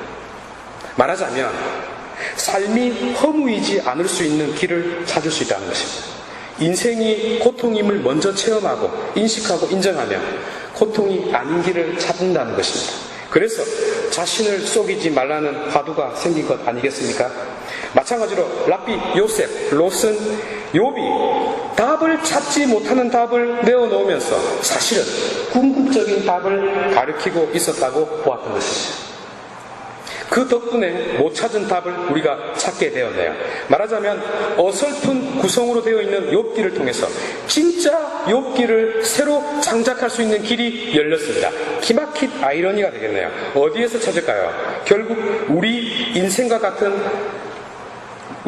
똑같은 길을 걸어가신 자, 십자가에 달린 어떤 의로운 욥을 가리킴으로써 구약의 욥은 그 역할을 다하고 있겠습니다. 마치 세례자 요한이 주님의 길을 준비한 것처럼요. 그리고 욥이 가르쳤던 그 방향, 그것은 참으로 옳았습니다. 하느님 열심히 믿는다고 좋은 일만 생기고 믿지 않는다고 나쁜 일이 생기는 것은 아니니까요. 맞죠? 만약 그렇게 되면 하느님은 조건이 되어버립니다. 신앙도 조건이 되어버립니다. 불신자는 다 벌받고 불행해져야 되니까요. 갈 길을 갑시다. 이 문제를 어떻게 풀었을까요? 신약 선서가 멋진 길을 해줍니다. 그리고 제가 오늘 여러분들에게 드리고 싶은 하이라이트입니다. 요한복음 9장의 태생소경 이야기가 나옵니다. 제자들이 예수님께 묻습니다. 스승님, 누가 죄를 지었기에 저 사람이 눈먼 사람으로 태어났습니까? 저 사람입니까? 그의 부모입니까? 예수님께서 대답하셨습니다. 저 사람이 죄를 지은 것도 아니고 그 부모가 죄를 지은 것도 아니라고. 하느님의 일이 저 사람에게서 드러나려고 그리 된 것이다. 에르곤이라는 말을 쓰네요. 에르곤은 일도 되고 역사도 됩니다. 혹은 영광이라고도 번역을 하긴 했는데 하느님의 일이라고 칩시다. 이 텍스트는 주의 깊게 해석해야 되는 부분입니다. 하느님의 일이 드러나기 위해서 그 사람이 평생 앞을 못 보는 고통을 겪게 만들었다는 의미가 아닙니다, 여러분. 외형적으로 드러난 그 사람의 행복과 불행을 우리 인간은 함부로 판단할 수 없다는 뜻입니다. 왜냐하면 아직 꽃이 피지 않은 라일락처럼, 아직 열매를 맺지 않는 사과나무처럼 그 사람 안에도 아직 피지 않는 꽃과 열매가 숨어 있다는 뜻입니다. 아직 감추어져 있는 하느님의 뜻과 계획이 그 사람 안에 완성되고 있는 중이기 때문이죠. 지금까지 계속해서 힘주어 말씀드렸듯이 지금은 볼 수 없고 알 수도 없지만 분명하게 하느님의 일이라는 그 무엇이 그 인생 안에 녹아 있다는 것입니다. 예를 들어 보겠습니다. 1976년 3월 31일 체사레 비소닌이라는 신학생이 바오로 6세 교황으로부터 사제 서품을 허락받습니다. 19살의 신학생이 서품을 받게 되었는데 이는 교회법으로 서품을 줄 수 없는 나이입니다.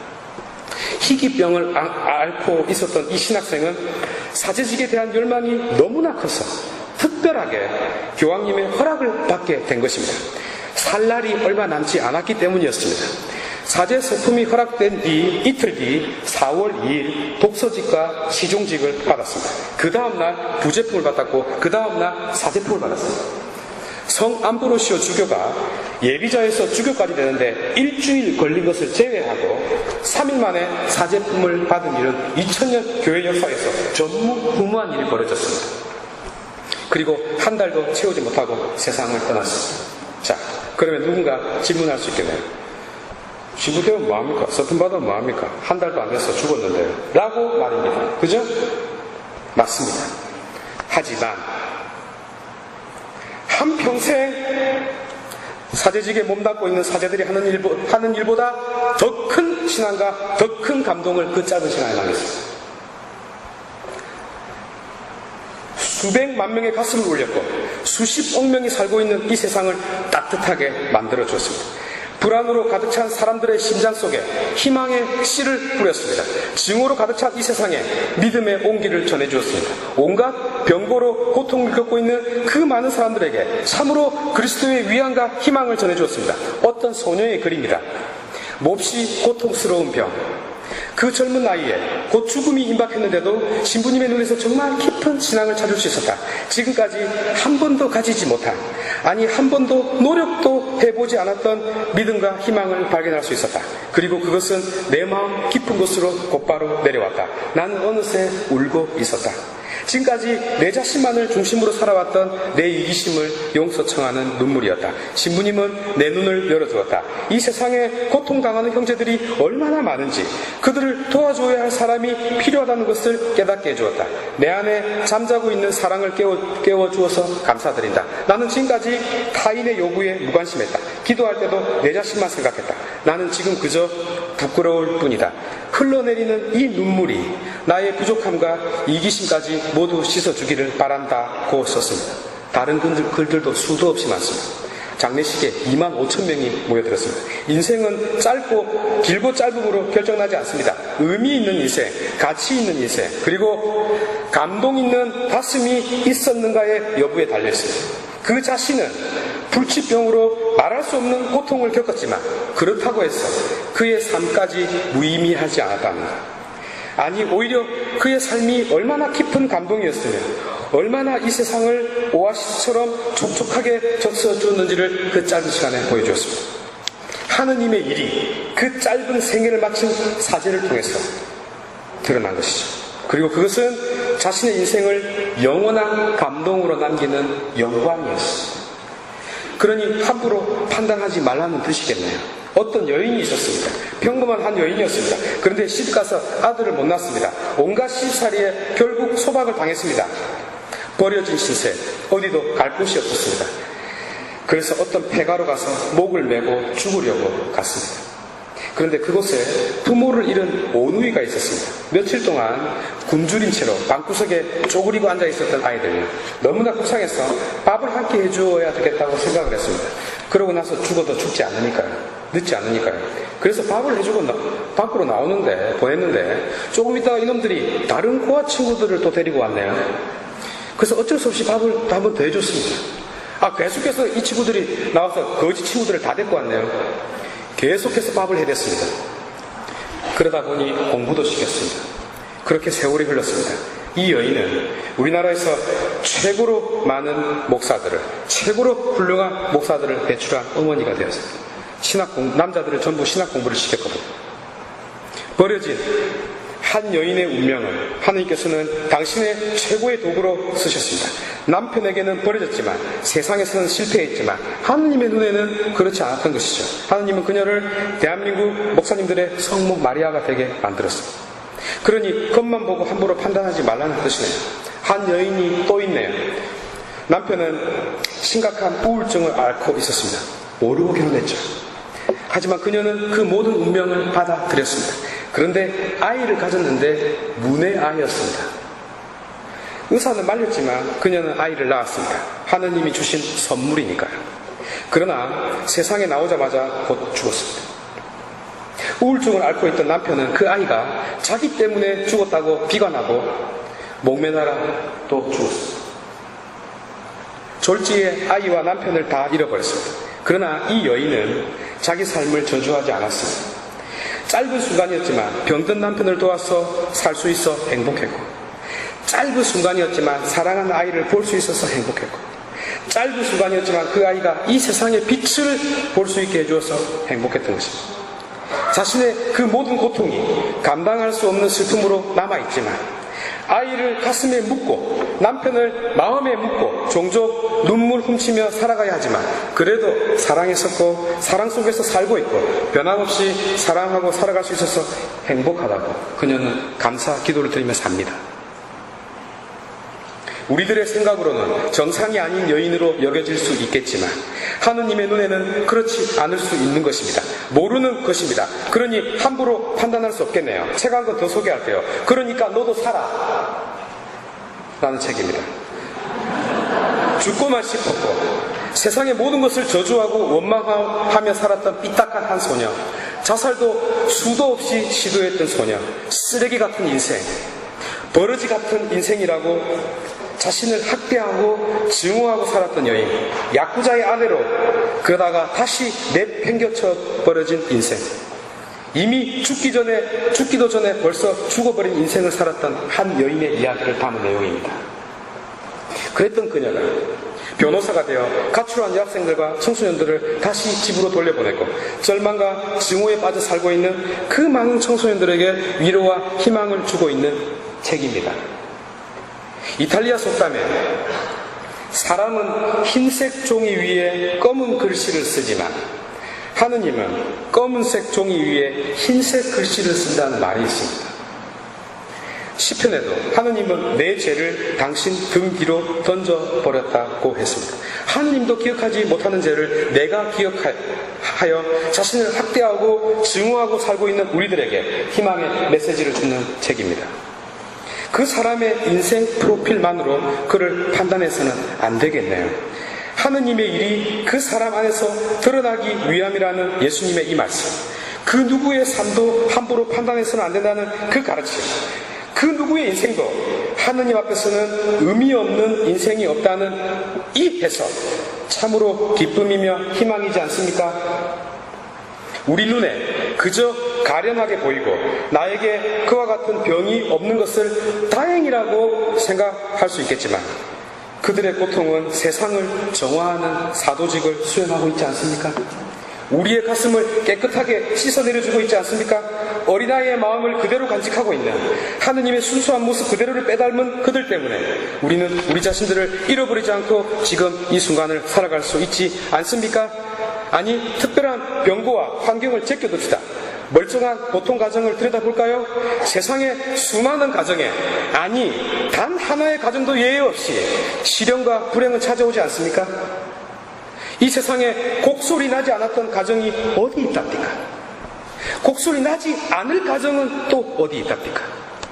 기쁨과 행복으로만 가득 찬 그런 동화 속에 나오는 가정이 세상에 어디에 있습니까? 욥을 덮쳤던 불행은 시시각각 모든 가정에 다가오고 있고 이미 도착했습니다.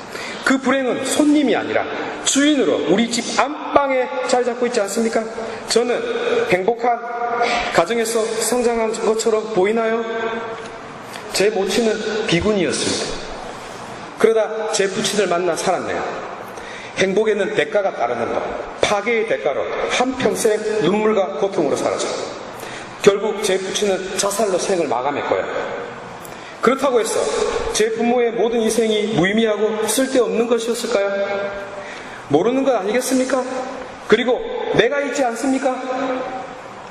괴로움 가득한 삶이지만 제가 지금 이 세상에 태양과 달을 바라보고 있고 대자연의 품속에서 행복하게 살고 있지 않습니까? 비록 부모의 삶은 비극이었다 할지라도 그럼에도 불구하고 부모, 당신 자식들도 모르는 부모의 고통을 통해서 저는 이 세상에 대한 연민을 배울 수 있게 되지 않았습니까? 눈물 가득한 인생을 살고 있는 여러분들 모두를 나의 부모로 모실 수 있도록, 나의 형제 자매로 껴안을 수 있도록 감당할 수 없는 시련을 미리 허락하고 준비한 것이 아니었을까요? 이혼한 사촌들의 삶을 보면서 파탄난 가정의 고통을 겪고 있는 세상 사람들과 연결되고 있지 않습니까? 그러니 우리들 중 그 누구도 무의미한 삶을 살고 있는 사람은 아무도 없는 것입니다. 정말입니다. 비록 실패하고 이혼하고 죄를 짓고 온갖 어두운 구렁텅이에서 헤매고 있을지라도 우리들의 삶은 감추어져 있는 아름다움과 변함없는 고귀함과 없어지지 않는 하느님의 모상성이 존재합니다. 우리를 통해서 이루실 하느님의 일이 아직도 감추어져 있고 그리고 그 안에 숨어 있는 것을 여러분 모두 보시기 바랍니다. 마치면서 귀하디귀한 사파 신자 여러분, 참으로 소중한 여러분, 여러분들의 아름다운 얼굴이 영원히 행복하고 빛나기를 바랍니다. 시련이 찾아오더라도 마지막 한순간에만 찾아오기를 바랍니다. 그러나 욥의 울부짖음처럼 그것은 내 마음대로 되는 것이 아닐 것입니다. 그래서 무엇보다도 알 수 없는 내 삶에 반갑지 않은 그 많은 불행들이 일찍 찾아올 때 결국 받아들여야 하지만 그럼에도 불구하고 받아들이기 힘든 내 운명, 왜 하필 나인가? 왜 하필 지금인가? 라고 울부짖어야 하는 저주스러운 내 삶의 고통 앞에서는 여전히 그 누구도 답을 할 수 없네요. 고통이 언어로 설명될 수 없고 환원 불가능하기 때문이라는 레비나스의 말대로 고통은 각자의 몫이니까요. 그래서 욥이 부르짖었고 우리가 울부짖고 있는 것입니다. 어린아이가 아플 때 엄마가 대신 아프고 싶어도 대신할 수 없듯이 그 누구도 그 누구의 고통을 대신할 수 없네요. 그저 한 명씩 불러내는 병고와 시련과 죽음 앞에서 우리들 중 그 누구도 아무것도 할 수 없네요. 알 수 없는 이 시련 앞에서 현실 이면에 숨어있는 이 처참한 비극 앞에서 우리는 얼마나 무기력하고 무능력한 자인가요? 그래서 여러분들의 눈에서 고통의 눈물이 남몰래 흐를 때에도, 여러분들의 맑은 눈망울이 슬픔의 이슬방울로 맺힐 때에도, 그리고 여러분들의 가슴속을 외로움과 절망의 이슬이 적실 때에도 제가 할 수 있는 일은 아무것도 없습니다. 저는 여러분들의 고통을 없애줄 수 없고 여러분들의 눈물을 멈추게 할 수 없습니다. 하지만 여러분들의 눈물은 닦아줄 수 있고 같이 울어줄 수는 있습니다.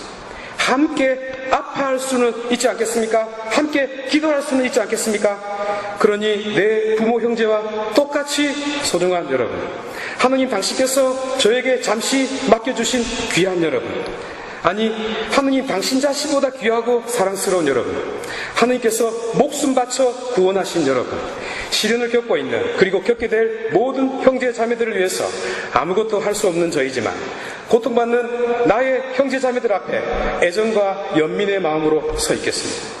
여러분들의 얼굴에서 나의 구원을 위하여 발버둥치시는 그리스도의 얼굴을 찾겠습니다. 내 부모의 남은 인생까지도 살아야 하는 마음으로 언제나 낮은 자의 모습으로 여러분들 앞에 서 있겠습니다. 장원 급제한 사람을 말에 태워 그 말에 고삐를 잡고 앞장서는 시종처럼 여러분들을 그 말 위에 태우겠습니다. 그리고 경건한 마음으로, 경외심으로 여러분들을 바라보겠습니다. 참으로 귀한 사람으로 바라볼 것입니다. 나 때문에 흘린 모친의 눈물은 닦아주지는 못했지만 새로운 나의 부모 형제의 가슴을 닦아주는 자 되겠습니다. 나 비록 다소간에 정서장애와 관계장애, 사회성 결여로 사람을 잘 사귀지는 못하지만 그런 나의 결핍과 부족함도 오히려 여러분들을 만나기 위한 준비 시간으로 바꿔놓겠습니다.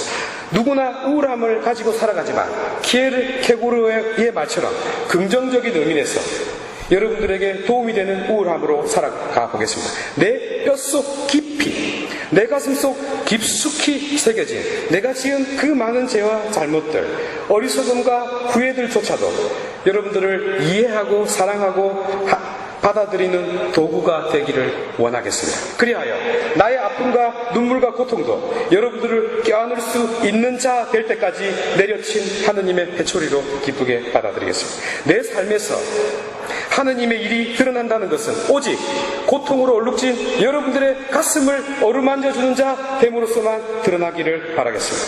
여러분들 중 누구라도 삶의 시련으로 아파하는 자 있으면 나 결코 행복해 하지 않을 것임을 다짐하는 한에서 하느님의 일이 드러나기를 바라겠습니다. 여러분들 중 누구라도 마지막 한 사람까지 자유의 기쁨을 누릴 수 있는 자 되는 그날에 내 하느님께 나의 소원을 말하는 자 되기를 바라겠습니다. 그러나 내가 어떻게 서 있다 하더라도 결국 나는 한낱 도구일 뿐입니다. 내가 아무리 여러분들에게 위안이 될 수 있다 하더라도 결국 나는 이기적이고 속된 인간일 뿐입니다. 내 원인하고는 달리 나는 그렇게 서 있는 자 되기는 쉽지 않습니다. 아니 그 누구도 참된 위안이 될 수 없을 것입니다. 그러나 앞을 보십시오. 매번 보지만 잘 보지 못하는 저 십자가에 달린 비참한 인간을 여러분 바라보십시오. 얼굴에 피땀이 맺히시고 가슴에 피를 흘리시는 저 말없는 자, 정말 자신의 생명을 바쳐 우리를 사랑하고 껴안으려고 했던 저 두 팔 벌린 자, 하지만 모든 사람에게 외면받고 버림받은 자, 바로 저분을 요한은 보라 저 사람을, 호모 액체 호모, 보라 저 사람이라고 가르쳤던 저분이 자기를 매달고 있는 십자가를 통해서 우리에게 말을 걸어오고 있지 않습니까? 피땀 맺혀 울부짖는 저 일그러진 고통으로 내 고통과 함께하고 있지 않습니까? 힘내라고, 너는 외롭지 않다고, 내가 너의 고통과 슬픔과 함께하고 있다고 말입니다. 이것만으로 충분하지 않겠습니까? 이것이 제가 이해한 욥기입니다. 대답 없는 대답, 답 없는 답을 준 욥기를 들여다보면서 욥 자신이 어떤 화살표였다는 사실, 그 화살표가 저 그리스도의 십자가로 안내해주고 있음을 저는 깨달았습니다. 그리스도가 답이라, 십자가가 답이라고 말합니다. 헤르만 헤세의 지와 사랑, 도스토옙스키의 죄와 벌, 까미의 이방인, 아니 세상의 모든 문학 작품은 보이지 않는 어떤 원죄 이야기를 하고 있는 것입니다. 그리고 자기 자신의 욥기를 전부 새로 쓰고 있는 것입니다. 어린 왕자는 뭘까요? 무소유나 텅 빈 충만 같은 그런 종교 작품들은 바로 그 원죄의 고리를 끊어내자는 말을 하고 있는 것이죠.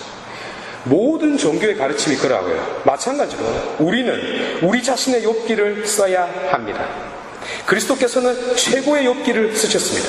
사랑하는 사파신자 여러분, 여러분들은 정말 존귀한 존재입니다. 비록 알 수 없는 삶의 시련으로 욥처럼 울부짖고 있을 수 있지만, 감당할 수 없는 고통으로 절망의 밤을 보내고 있을 수 있지만, 이해할 수 없는 운명으로 세상과 하느님을 원망하고 있을 수 있지만, 그래도 여러분들은 귀하디 귀한 하느님의 자녀로 살고 있지 않습니까? 적어도 그리스도께서 나를 위하여 저렇게 달려있음을 여러분들의 위안으로 삼으시고, 여러분들께서도 최고로 멋진 여러분 자신의 욥기를 쓰시기 바랍니다. 고귀한 욥기를 쓰고 계시는 소중한 여러분들을 위하여 정말로 여러분들께서 여러분들의 삶으로 그렇게 귀한 욥기를 쓰고 있음을 느껴보시라고 제가 못 부르는 노래 한 곡 돌려드리면 이 시간 마치겠습니다.